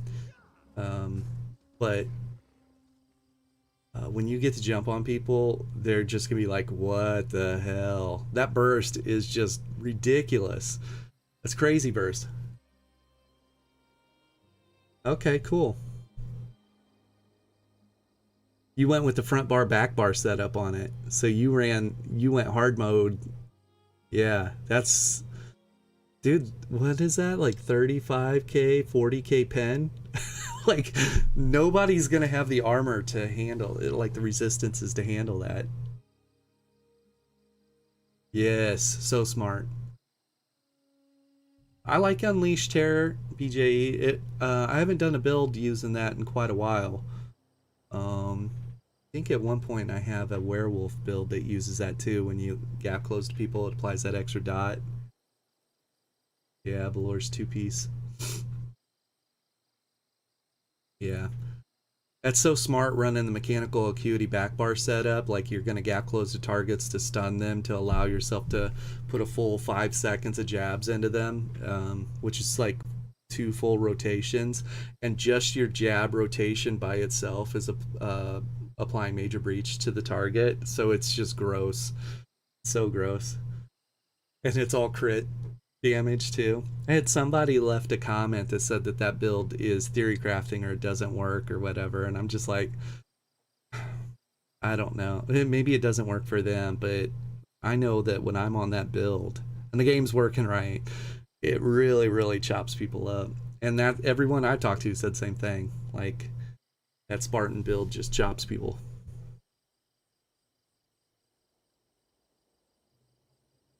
Yeah. Unleash Terror. I'm trying to think of the last build that I used Unleash Terror on. It's probably a Thanos build. Right now, I'd probably put Unleash Terror and pair it with Champion of the Hist. It's going to be a lot of stats. Your max stam will be high, your max health will be high, you'll have minor heroism at all times, and you'll have that extra dot pressure when you gap close to someone. And then you pair that with the two-hand maul from Master's Maul, I think it is, or the arena weapon that applies dots whenever you gap close to a target or hit them with a critical attack. The dot pressure from that, the max stats from that, and then you just need to focus on your personal stamina recovery. But that'd be a go-to build for me. But I'm also a very max stat type person.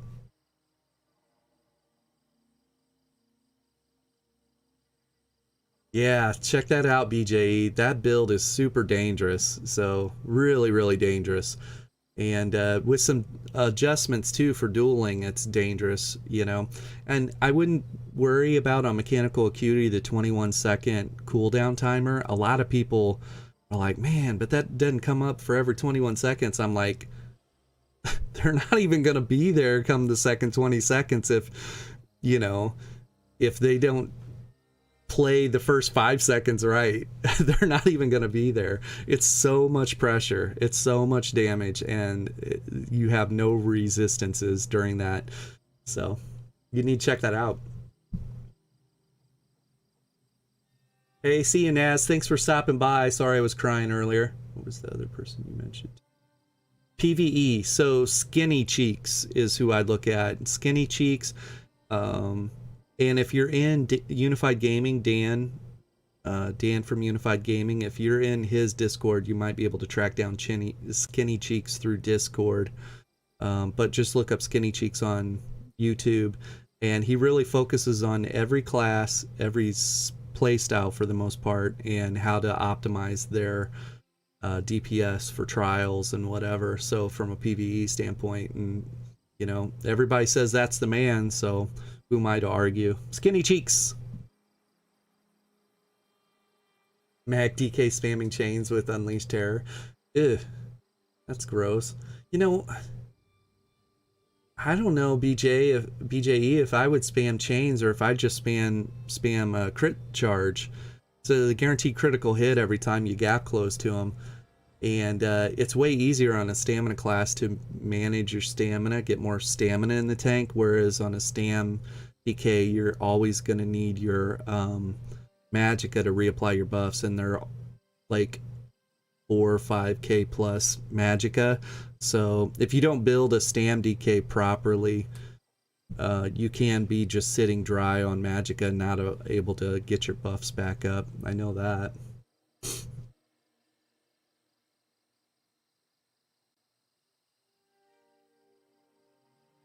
Yeah, Fury, Eternal Vigor, Stormy is, I like that setup a lot. You could drop that on most stamina classes and be just fine, you know. Timothy, Executioner, two-hand. I feel like most of the time I use it, I miss it. For example, they heal a tick, or they would have died from a regular surprise attack, etc. And thoughts. So, Tears of Victory. Yeah, Kingdom of Madness. Heck yeah. Have a great day, Naz. Be safe. So Timothy, for me, I like running reverse slice. I know Executioner has the 400% scaling, and almost everybody will tell you Executioner. But reverse slice, this, I have video proof of this too. It's actually in a Spartan video, but well, I have multiple video proof of this, but if I have 3 people in front of me and I'm boxing all 3, and I decide that we can hang with these guys and kind of hold our ground and fight them, I don't need to kill all 3. I only need to get one of them low, and as long as one of them is within execute range, that execute damage starts causing the splash damage, and the splash damage from the execute from reverse slice sometimes catches the other 2 off. They're trying to fight me, or they're trying to heal their buddy, and they don't realize that they're taking amped up or amplified damage during that time frame. And so you very sneaky like sometimes with reverse slice, you can actually get the one person low, and the splash damage alone makes the other 2 stop having to attack you because they realize, holy crap, why am I so low in health? And then they have to start worrying about it, and so you just execute the one, go on to the next, and the splash damage, and it kind of breaks up that little group. But so I'm a fan of reverse slice, but you can run Executioner most of the time, or all the time. You should be, if every class is a weapon, right? You've got the Sledgehammer, which is the Stam Crow, and the Stamden. You know, you have the Scalpel, which is your Stamina Nightblade. And if you play the Nightblade like a Scalpel, I'm not a blunt object. I can't fight 5 people out here all simultaneously, but if I hop in and out of shadows and time between dodge rolls to maintain resources and single-handedly, systematically clean cut someone and eliminate them, and now it's only 4, and between hopping in and out of the shadows and dodge rolling, clean cut the next one. You know, I would say if that's your play style, then Executioner's the play. But if you like to be more brawly and stand and bang with people, Reverse Slice all day, every day. So even though the scaling on it is less, it's proven on my end that that splash damage is way more valuable. Yeah, Stormy concurs. It helps outnumbered. What sets are you running, Timothy?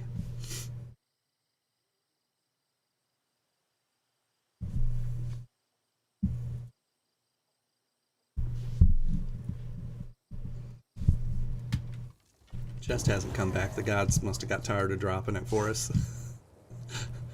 we have to pray. Mecca lecca hi, Mecca hiney ho. I don't know if you guys know what that's from, but pretty funny. We'll see how long it takes the chest up here after you pray to the gods like that.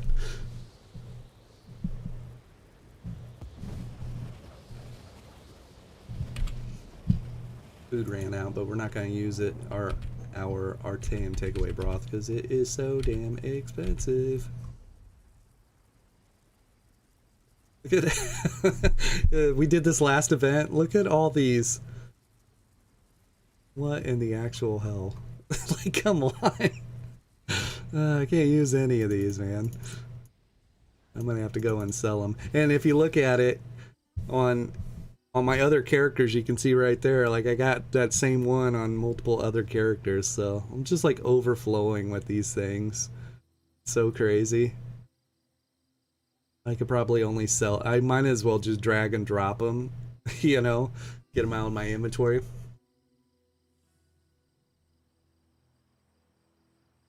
Yeah, Timothy. So you do only BGs? Yeah. So target selection will be your thing, and most of the time it won't even matter anyways. Watch. So we have a Discord if you want to join the Discord, Timothy, or go back and watch. I have a Mandalorian Battleground, and it's probably from like 3 or 4 months ago, but you can see the target selection during that video. Like, there's a skirmish going on. I just come up, buff up, and then, like the alpha predator, because that's what you should be mindset wise, I just come up and I'm looking at the health of everyone, and I'm like, there's an 18k health guy, he's dead, you know? Mark him, hit him with the dot, jump on him, blast him, gone. Stealth, move off to the side, get off the tracks, find the vantage point, and look for the next target we're gonna kill. And so that's the way that methodical I like to play. Now, there are times, because of one of the armor sets that I wear the Crusader set, and it doubles your dodge roll window. So with that armor set, you can dodge roll around a lot, like be really trolly right in front of people. And if they're D-swingers, for the most part, they're missing everything, and they're just whiff, whiff, whiff, whiff, you know. And so you can dodge roll, and while the extra window is going off from Crusader, you could do the medium attack, surprise attack, execute, and then dodge roll and do it again to someone else, and you could box really well with that build. And that's the build I run on the Mando, if you watch that. So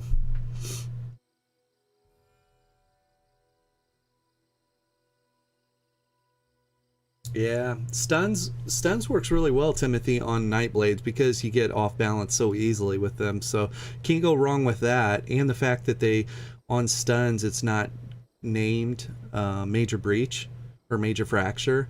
So you could also Reaper's Mark the target, or whichever mark target you're doing, get the actual debuff on them, plus stuns is going to apply that debuff, so you're stripping. You got a really good armor shred build there.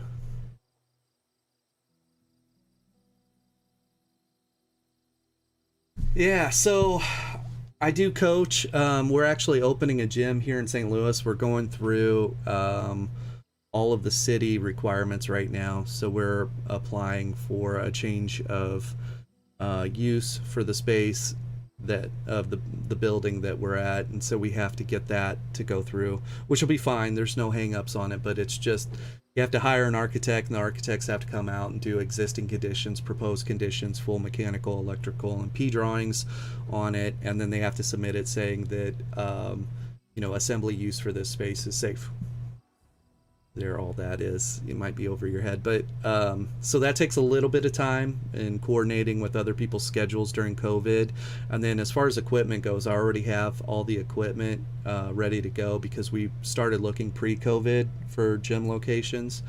And so what I'm going to do is, because we have a conference room and podcast studio there, instead of me traveling to gyms to continue to do my gym rescue deal or training athletes all around or hosting or coming to their fight camps wherever they're at to help prep them for UFC or Bellator or whatever big fight it is, they'll have to come to us if they want to work with me. And so then we focus on two separate things in the gym industry. There's working in your business and working on your business. And working in your business is, the fighters, generally speaking, like to come to the gym. They like doing the classes and learning boxing, kickboxing, judo, jiu-jitsu, and karate. They like all that stuff. But they don't know or don't care to know the business side of the sport, and that's how to get endorsements, how to get sponsors, how to establish multiple revenue streams. And so I'll teach them how to establish multiple revenue streams and then also plan out their future, because at some point their fight career will be over and they need to kind of segue to what's next for you. What do you want to be? A fight manager, a gym owner? Do you want to invest in businesses? And so we put a financial plan together for all of that, and it's a pretty extensive undertaking. You know, they thought it was only going to be learning the punching and the kicking, and now they are having to learn the business side of it. But for those that stick with it, the ones that take notes and immediately do the things that we talk about, they immediately have income coming in from different sources, and they're like, this is freaking great. So, and that's actually the only reason I started the YouTube channel, and all of this was not, I play this game obviously on, I was a beta tester for it, but I play it on the side, but it was mostly people were saying, hey man, I've had some super crazy times with you, like we just killed 30 people, you need to be recording this. And I was like, I guess it didn't really interest me. But then I was like, you know what? I don't want to be preaching to gym owners and fighters and athletes the benefits of YouTube and how to grow and scale a channel and how to establish multiple revenue streams and merchandise lines and Patreon and all that stuff without actually living it. And so that's why I actually started all this, was to help with that aspect of it. So I missed a bunch of chat here. So when it's procced, I get 450 weapon damage and 5k pen, but the downside is that the first few hits often don't have the proc, so it's not the best. Yeah. Hey BJE, that'd be awesome. Definitely join Discord. Awesome. I'll check out The Mandalorian again. Yeah. Check that out, Timothy. XSX, you're like, I thought you were 21. Yeah, no, I'm an old dude, man. I'm 43 years old, so I'm an old dude.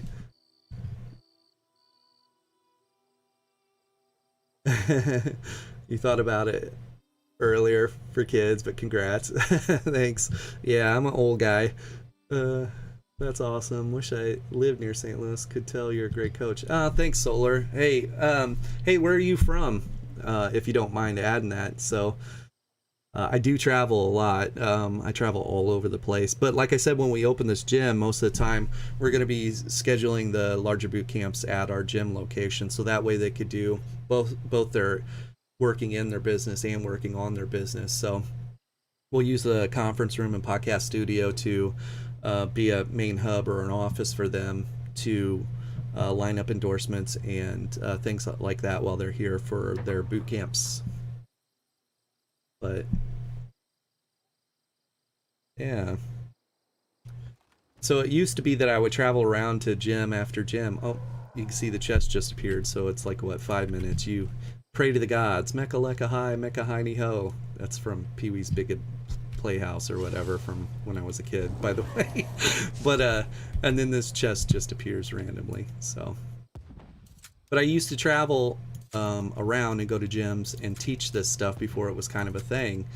because everybody was like, man, how do you get to the UFC? How do you get to Bellator? And how do you, or Strike Force and stuff like that? And it's like, well, you know what? You're focused on how to get to Bellator, how to get to Strike Force and stuff like that.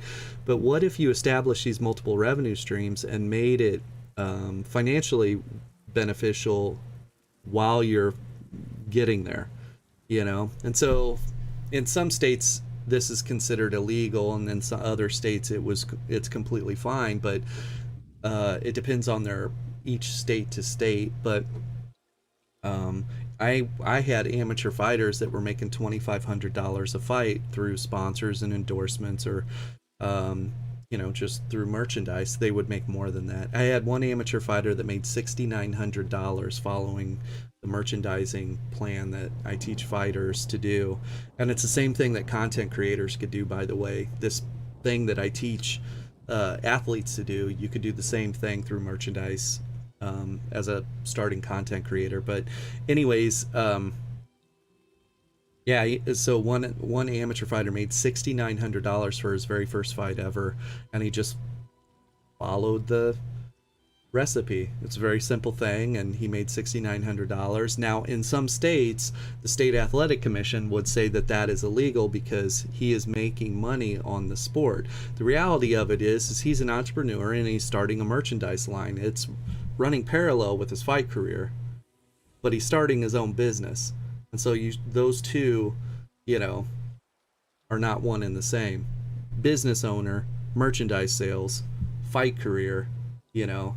And so anyways, you know, the amateur fighters that would make $2,500 per fight, they don't feel the financial stress of having to go pro. And until probably 4 years ago, 5 years ago, the amateurs in most states could fight every weekend as long as they were healthy, didn't get knocked out or subbed the weekend before. And so the people that I were training, we were just dominating the fights. And so it was like, you know, a 40-second fight, our guy comes out just completely unscathed, and I was like, how you feel? And he's like, fine. I was like, you want to go again next weekend? You know, I had things, I always have an ear to the, you know, and they're like, yeah, let's do it. You know, they contact their sponsors and let them know, hey, we're going to go again next weekend. My coach is looking for a fight for me. And then I reach out to all the promoters and we set up another fight for them. And so we had, you know, we had amateurs that were fighting every weekend just about, or at least two weekends out of the month. So they were making $5,000 a month through sponsorship, and not counting their merchandise, you know, sales. And so that's the way. If you're an athlete that's just going from purse to purse and you're not establishing your multiple revenue streams, you're doing it wrong. So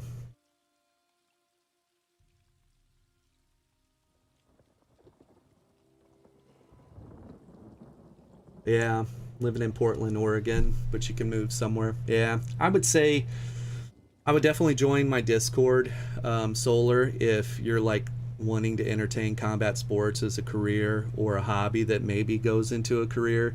Because at least through Discord, I can kind of give you some super valuable tips and tricks to help you along the way. And, you know, if you ever end up in St. Louis, we'll be here. But I can also give you a lot of horror stories and things, red flags, things you don't, that you're, when you go to a gym, you're looking for these things, and if you find them present at the gym, get out. So I'm boring you guys with with MMA and combat sports crap, I'm sure. Everybody's like, we came here to watch BGs. For those that are watching, I tried doing BGs and the game's just not working. So bar swapping and stuff like that, it's not performing very well right now. So not really interested in running Battlegrounds while the game's not working. Just too stressful. I'm sorry. So I do have a build video coming out on Wednesday. We've got the Three Skeevers podcast coming out. Three Skeevers podcast coming out tomorrow, and we're talking about the proc sets and things with that. And I think we're reviewing the Natchpotes 7.0. So we'll be reviewing that. So Florida's not too far away, BJE. I could be there in a 2-day drive. So Florida was very late to the party for combat sports. So this was 10 years ago, just as early as 10 years ago, maybe even less than that. 6 years ago, probably. They weren't allowing amateur or professional combat sports in the state. And so all the amateurs and all of the pros were having to travel out of state. And if there were shows, they were illegal shows that weren't sanctioned. So there was no insurance, no nothing. And they were just kind of like underground fighting, but not underground. So it was kind of a really weird time frame.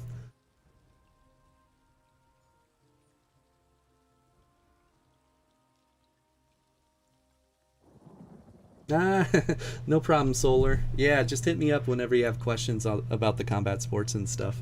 I could talk about it all day. Obviously. It makes me much happier to talk about that than the current state of ESO. Another thing too is that looming not knowing what's going to happen with the proc sets, you know.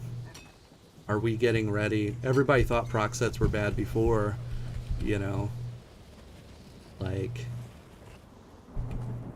if they don't make changes and what's on the PTS goes live, it's going to be really bad. You can achieve 50% to almost 100% more damage on proc sets pretty easily. So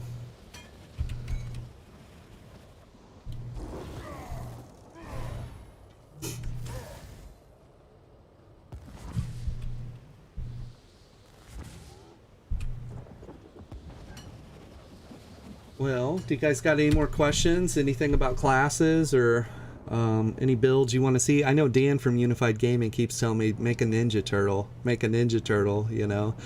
The only thing that's hanging me up about the Ninja Turtle is the shell. Like, I like making the characters look somewhat like, you know, who they are. And I'm like, I guess I could put that big shield. There's a shield that kind of looks like a turtle shell. And so when I'm running around with that on my back, I could see it. I can make an orc look like a Ninja Turtle. I could do that. Because I made Hulk, if you guys hadn't seen this. We'll go through and look at the characters here real quick. But I made an orc look like the Hulk. So I'm sure I can make an orc look like a Ninja Turtle. Probably Leonardo. And I could run that shield on the back bar so it'll look like his shell. But when I'm in combat, I'm going to have no shell. And it's just ruining my immersion, man.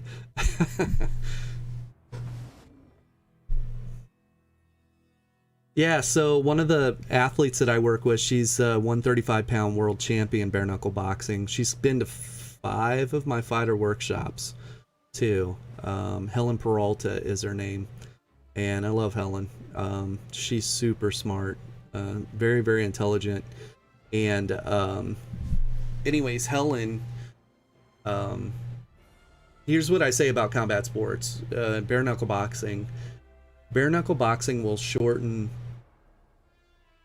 your life expectancy in the sport, in combat sports, just from a scar tissue standpoint.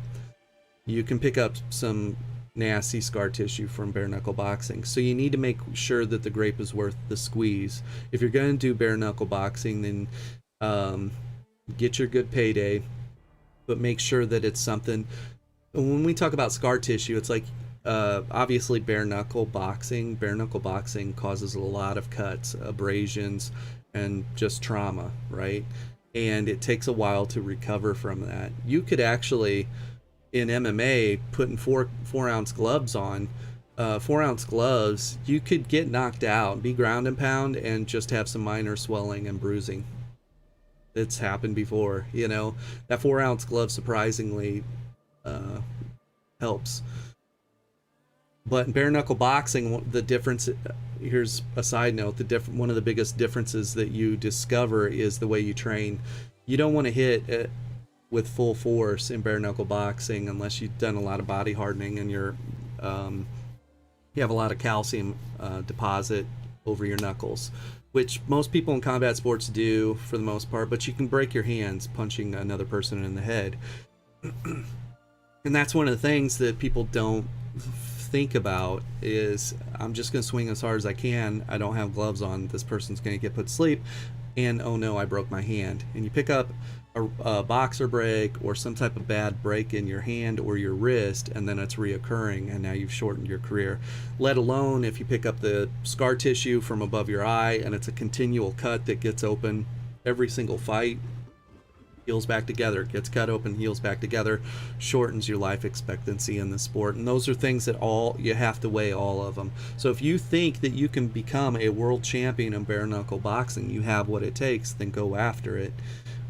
They'll gladly take you on too, you know, with the right manager, right negotiation and stuff like that. They'll take you on because they need people that in bare knuckle boxing, obviously, but that's my take on it. It's just you have to train differently. You have to build up that calcium. It's called cortical reform on your knuckles. Build up calcium deposits on your knuckles. Get a lot of bone hardening or hand hardening.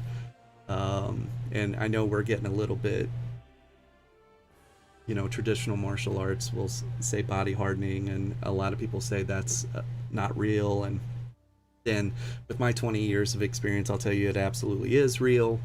And so, but Guan Chin from Mortal Kombat. Yeah, see, BJE, you probably watch it. I need to watch it to see, but I'm sure. I was just telling Icy yesterday, I was like, because you can see Scorpion didn't make the cut because I only have 18 character slots and having to delete and make someone new and stuff like that. So, but I wish with Mortal Kombat dropping that I would have kept Scorpion. So, but here's my Hulk, you know. If I can make Hulk look like the Incredible Hulk on an orc, surely I can make Turtle. So,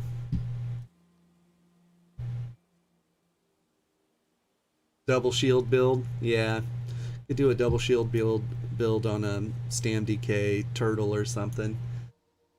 The new proc set update, if it does come out as it is, it's not like you can stack multiple proc sets and still do 2 times more damage with each. It seems like you'll need to max out 1 proc set. Yeah.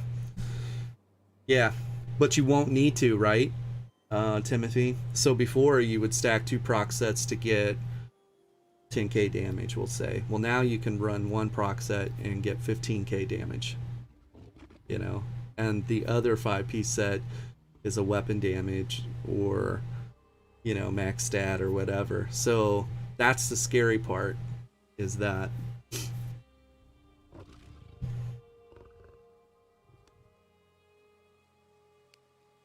yeah, 6'7", 315.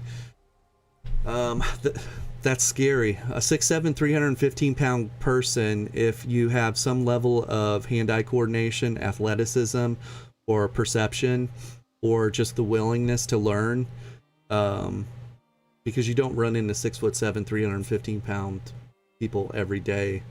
And so I know for me as a coach, if I had somebody that came up and they said, hey, I want to make a run at whatever it is, bare knuckle boxing or whatever, and they had those statistics,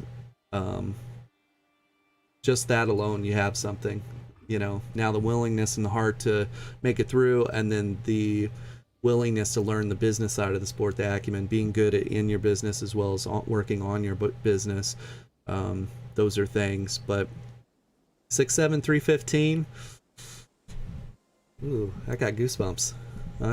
We could do something with that. Yeah, Raphael would be a great first turtle. Dude, I love Raphael from the movies too. Like his mindset, like he's just let's get in there and fight. You know, I love that. Dual wield for the size. Yes, BJ. I've been digging Lithway since it was discovered. It seems very focused on body hardening as well. Yeah. Lithway.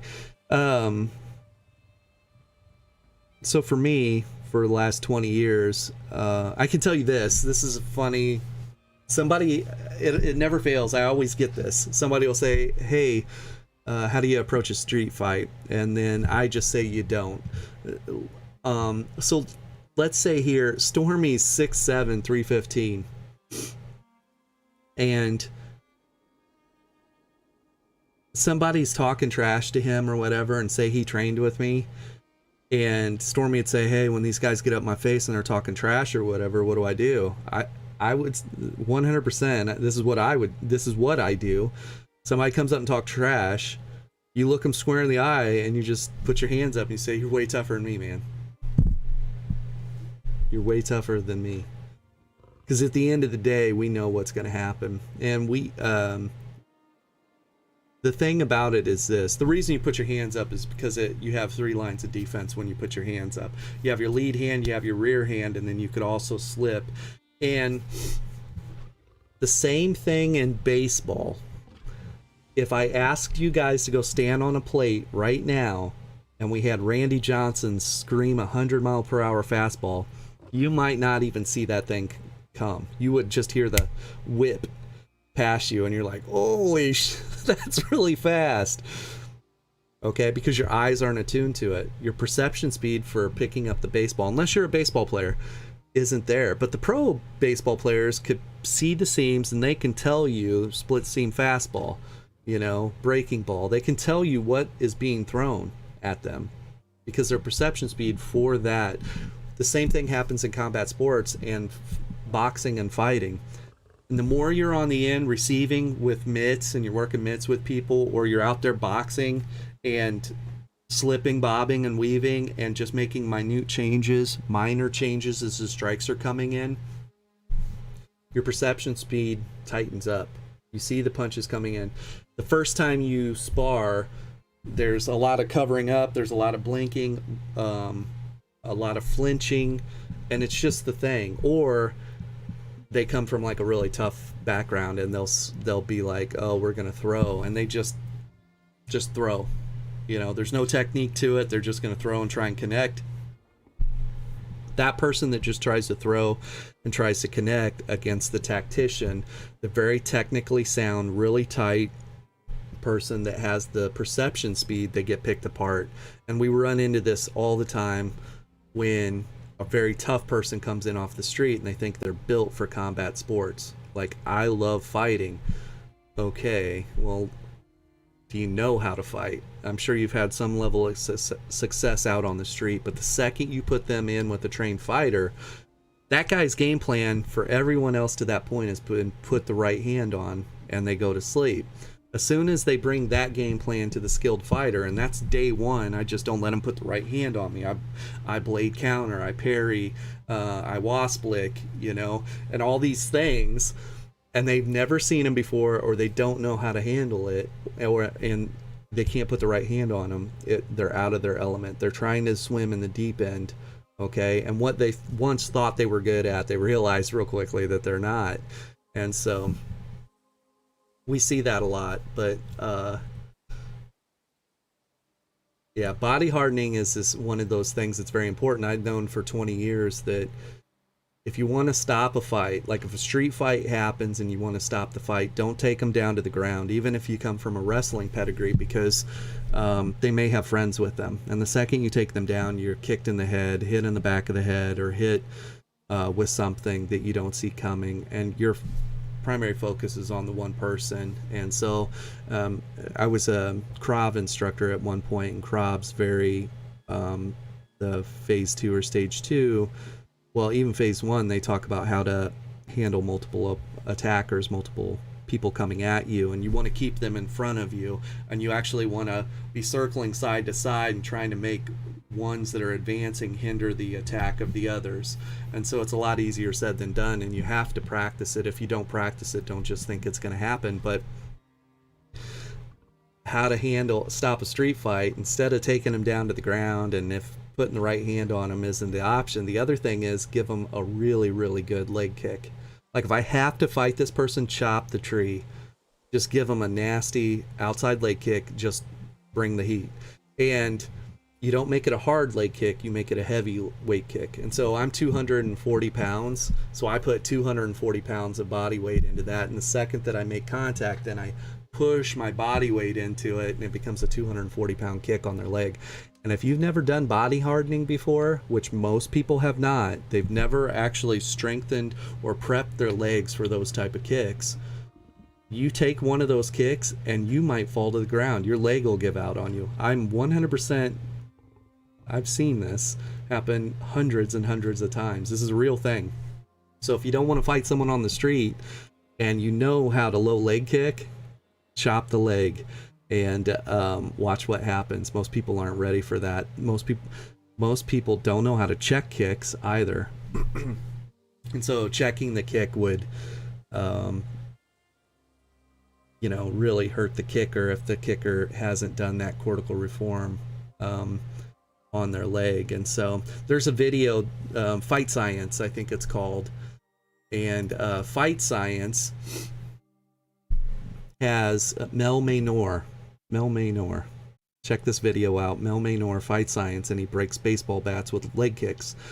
And it shows you how much pounds per cubic inch or square foot that he can generate, and it's a lot.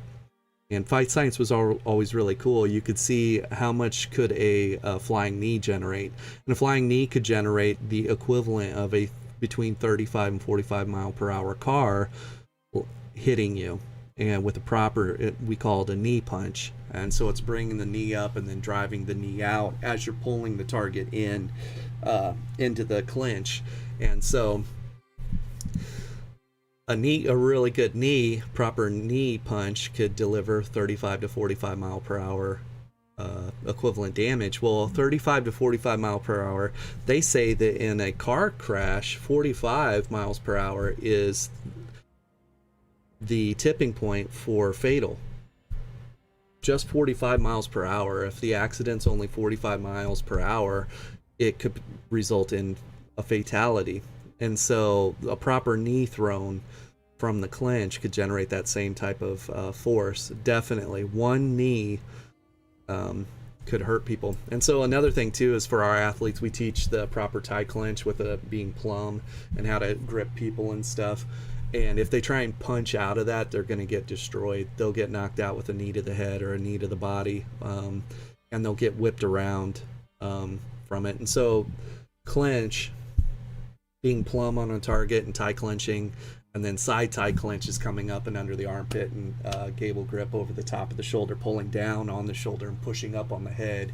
And it's we teach that to police officers too, on detaining and restraining people. And so we always circle them around, and we're watching the off arm to make sure it doesn't go to the belt line. Most of the time the firearm's on the right hand side, but we just want to make sure they stay off the belt line with the off arm as we take them down. And so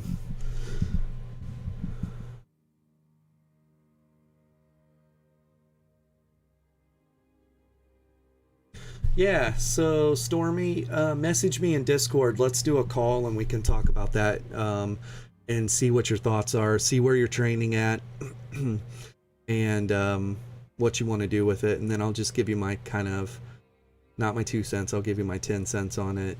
And hopefully it'll be something that will help you out if you want to pursue that. So, and I do have contacts there. So Timothy, this brings me back to my karate days, full contact fighting, Okinawa, 2007, good times. Yeah. If you were to walk into most of the dojos and most of the traditional martial arts, they don't do full contact anymore. They don't do full contact here in the States, especially like ATA, Taekwondo, and stuff like that, because for the gyms to succeed, they need reoccurring membership payments. And if they're getting injured or getting hurt or getting demoralized, they stop paying, or they stop coming. And a lot of people don't like the uncomfortable time period where you're learning new things and you're vulnerable. And especially the really tough dudes that come in off the street, those are the ones that usually bounce the quickest. They don't come back. They get checked and they don't like it, and than to justify it in their head. They just say, man, those guys are dicks. But yeah, most gym owners, they preach that they want to teach self-defense, but then they teach this fluffy, not realistic, grind, flashy stuff. The reality of it is, in a knife and gunfight, gotta drink my Coke because my...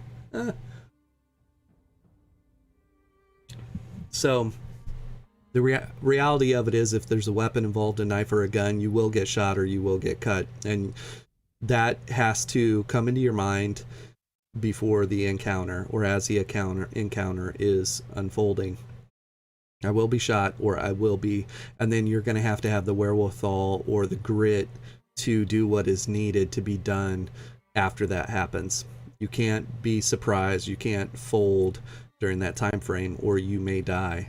And so there's that part of it. But most attacks are not pretty. They're not... I can't pull off a 6-hit combo on this guy because he's just a willing participant. He comes in with a one punch, and then the defender does whatever traditional martial arts thing he does, and he goes... It doesn't work like that. Like, it's gritty, it's bloody, it's a knockdown, drag out fight that you need to have tools in your arsenal that can handle gritty knockdown, drag out fights. So, Icy, hey Icy, you hope that I was sponsored by that for drinking Coke. Yeah, did I do a good job with the product placement? Yeah.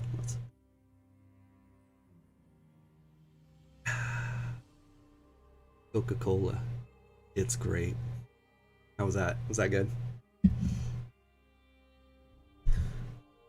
Solar. I was unfortunately wild when you were younger. Quite a few street fights, won them all, but the next day I always regretted it. Yeah, that's so true. Always that damage to myself for nothing, really. Yeah.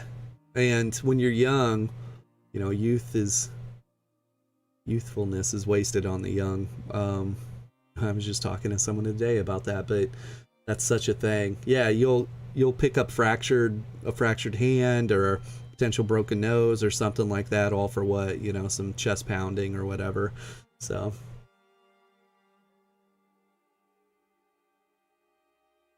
Timothy, I walked out of that tournament with 2 wooden crutches and a first place trophy. Heck yeah. Yeah, I went to my first regional.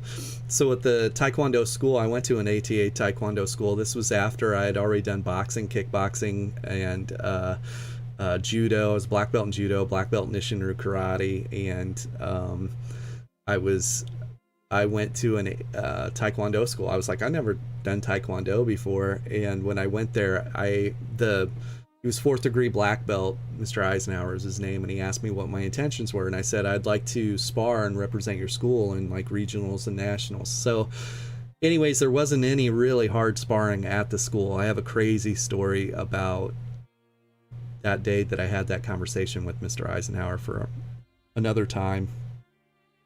But really weird. Should have been a red flag. Should have never went back. But I went to, I think, my first regional or national. I got some trophies. I'll have to look and see if it was a regional or national. But I walk in it. We did no hard sparring or no anything for the most part at the school. And then when I go there at the regional or national, nobody's using any of the techniques. There's Hero. Hey, Hero. Nobody's using any of the techniques that they're not using Taekwondo techniques. Like, I walk in there and there's just people street fighting for the most part. And then, like, my first impression was I walk into this huge center and they have tons of mats set up, and the first mat I look at is 2 guys standing with their backs facing each other, and they're trying to like hop towards each other and do defensive side kicks at each other. And I'm like, in a street fight, if you try and fight someone like that, like, you're giving them your back. In MMA, you're giving them their back. They're going to take you down. A wrestler will be able to get past that kick, change levels, and you gave them your back. That's a takedown, a rear naked choke, or whatever. So I'm watching this, I'm like, that doesn't give me a lot of trust in the application, you know, of it, or the execution of it. You know what I mean? But for this tournament purposes, then, because you're not allowed to strike to the back, only the padded, you know, the padding that they're wearing. And so it's just a really eye-opening experience. But literally, one guy gets past the kick, and the other guy turns and covers up. He gives him his back and covers up, and the other guy reaches around him and just goes pop, pop, pop, pop, pop, pop, pop, pop on the front. He's reaching around him, just popping on the protective chest, and he gets a point. And I forgot who I was there with, but I just looked at them and I was like, what the actual hell? What is this? You know? So, but I got second. I got second at that tournament. It was my first tournament, but I got second because I lost 2 points for an illegal kick. And he was throwing a high kick as I was throwing a high kick. And as he was throwing a high kick, my leg caught his leg and then slid right down and blasted him in the cup. And I don't think he could continue. I don't remember, but that's how he ended up winning the tournament, was from that kick that was called an illegal kick. So, and you know, I was told that the whole reason that happened that way was more politics and less what was actually happening, because of rivalries with schools and teachers and stuff like that. And I was just like, dude, I'm so tired of the politics and all this stupid stuff that, you know, I just want to learn real application, the ability to protect, defend, attack, you know.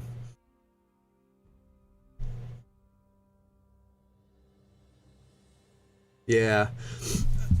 Here's the reality, Solar. So you said your method of just telling someone they're tougher to avoid a street fight is my mindset as well. 100% truth. And you know this if you spend a lot of time in the gym, because the more time you spend in the gym honing your skills and honing your perception speed, you will see that tough dude. You'll see tons of those tough dudes come in the gym. You'll see tons of them. And you'll see that they can't even make it through basic training sessions, or their ego can't handle the sparring sessions, or they're not a good sparring partner. So nobody's going to give them the reps they need to actually progress to the level where they'll be something, because they're just trying to always hurt people. And at the highest level in the world, UFC, Bellator, having good training partners is one of the most valuable things you can, because some of the best opportunities come short notice, and you can't be injured because your training partners are idiots. So you need to be able to trust your training partners. And so the focus at the highest ends, when I'm traveling around in the best gyms in the world, and what I focus on is proper technical execution, the real way to box, the real way to kickbox, the real way to wrestle, real way to MMA, mixing it all together, judo, jiu-jitsu, and a seamless, you know, putting those all together.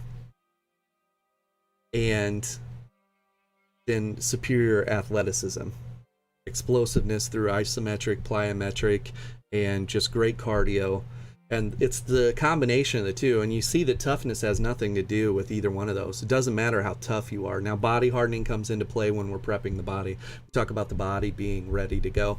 And then another thing that, if it's not a good management system or not a good fight gym, they won't talk to you or preach a proper weight cut or a proper fight camp for fights.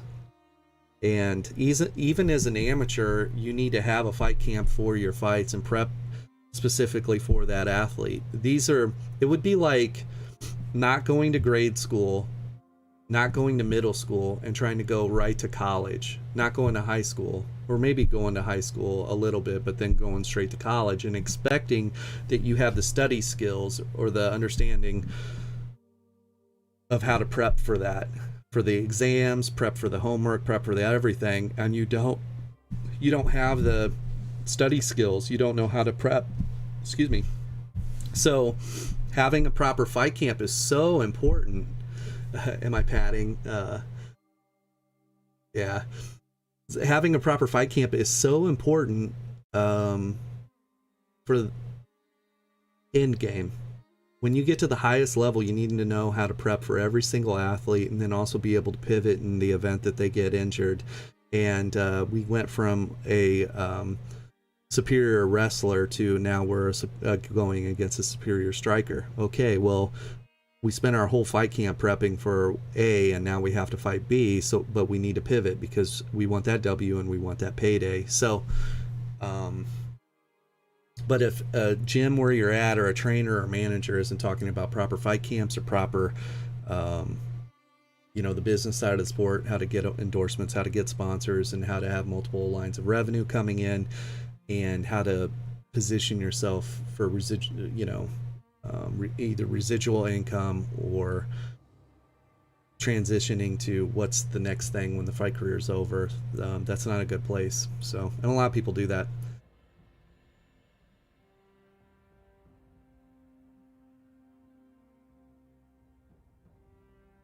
Yeah, Solar. So if that's the case, then you need to just find a good gym, or you already have a good gym and you want to go. You always want to go to that gym, a gym that doesn't focus on the brutality of it. They focus on the technical expertise and the superior athleticism. You need to have, there's a fifth and sixth gear, and you need to be able to hone your fifth and sixth gear. That's another thing that the guys off the street always say is, oh, don't worry about me. When it comes to time to go, I go. And that they act like, and they claim that they control that button, that fifth and sixth gear button, when it comes time to go. But when you take those guys into deep water and the fight's dragging out, and so like in ESO, their resources are starting to become an issue and stuff like that, then panic sets in, and they're not used to being in deep water. And how do they turn the fight around or get back into the fight? And so it's such an interesting learning experience. See you, Timothy. Yeah, jump in Discord. We'll see you there, man. Well, that's all I got today. We weren't able to play ESO. I'll probably go see what's going on with the family, maybe play some Outriders later.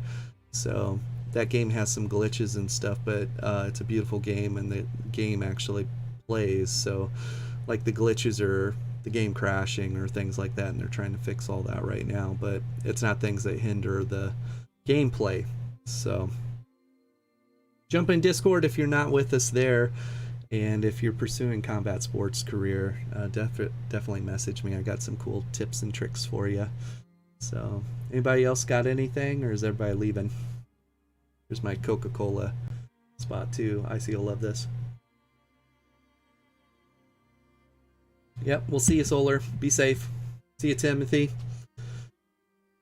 We'll see you, Hero. See you, Icy. Everybody be safe. We'll see you, Stormy. BJE. Thank you guys for stopping in. XSX.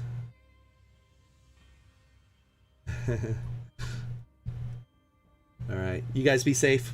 Bye. Bye.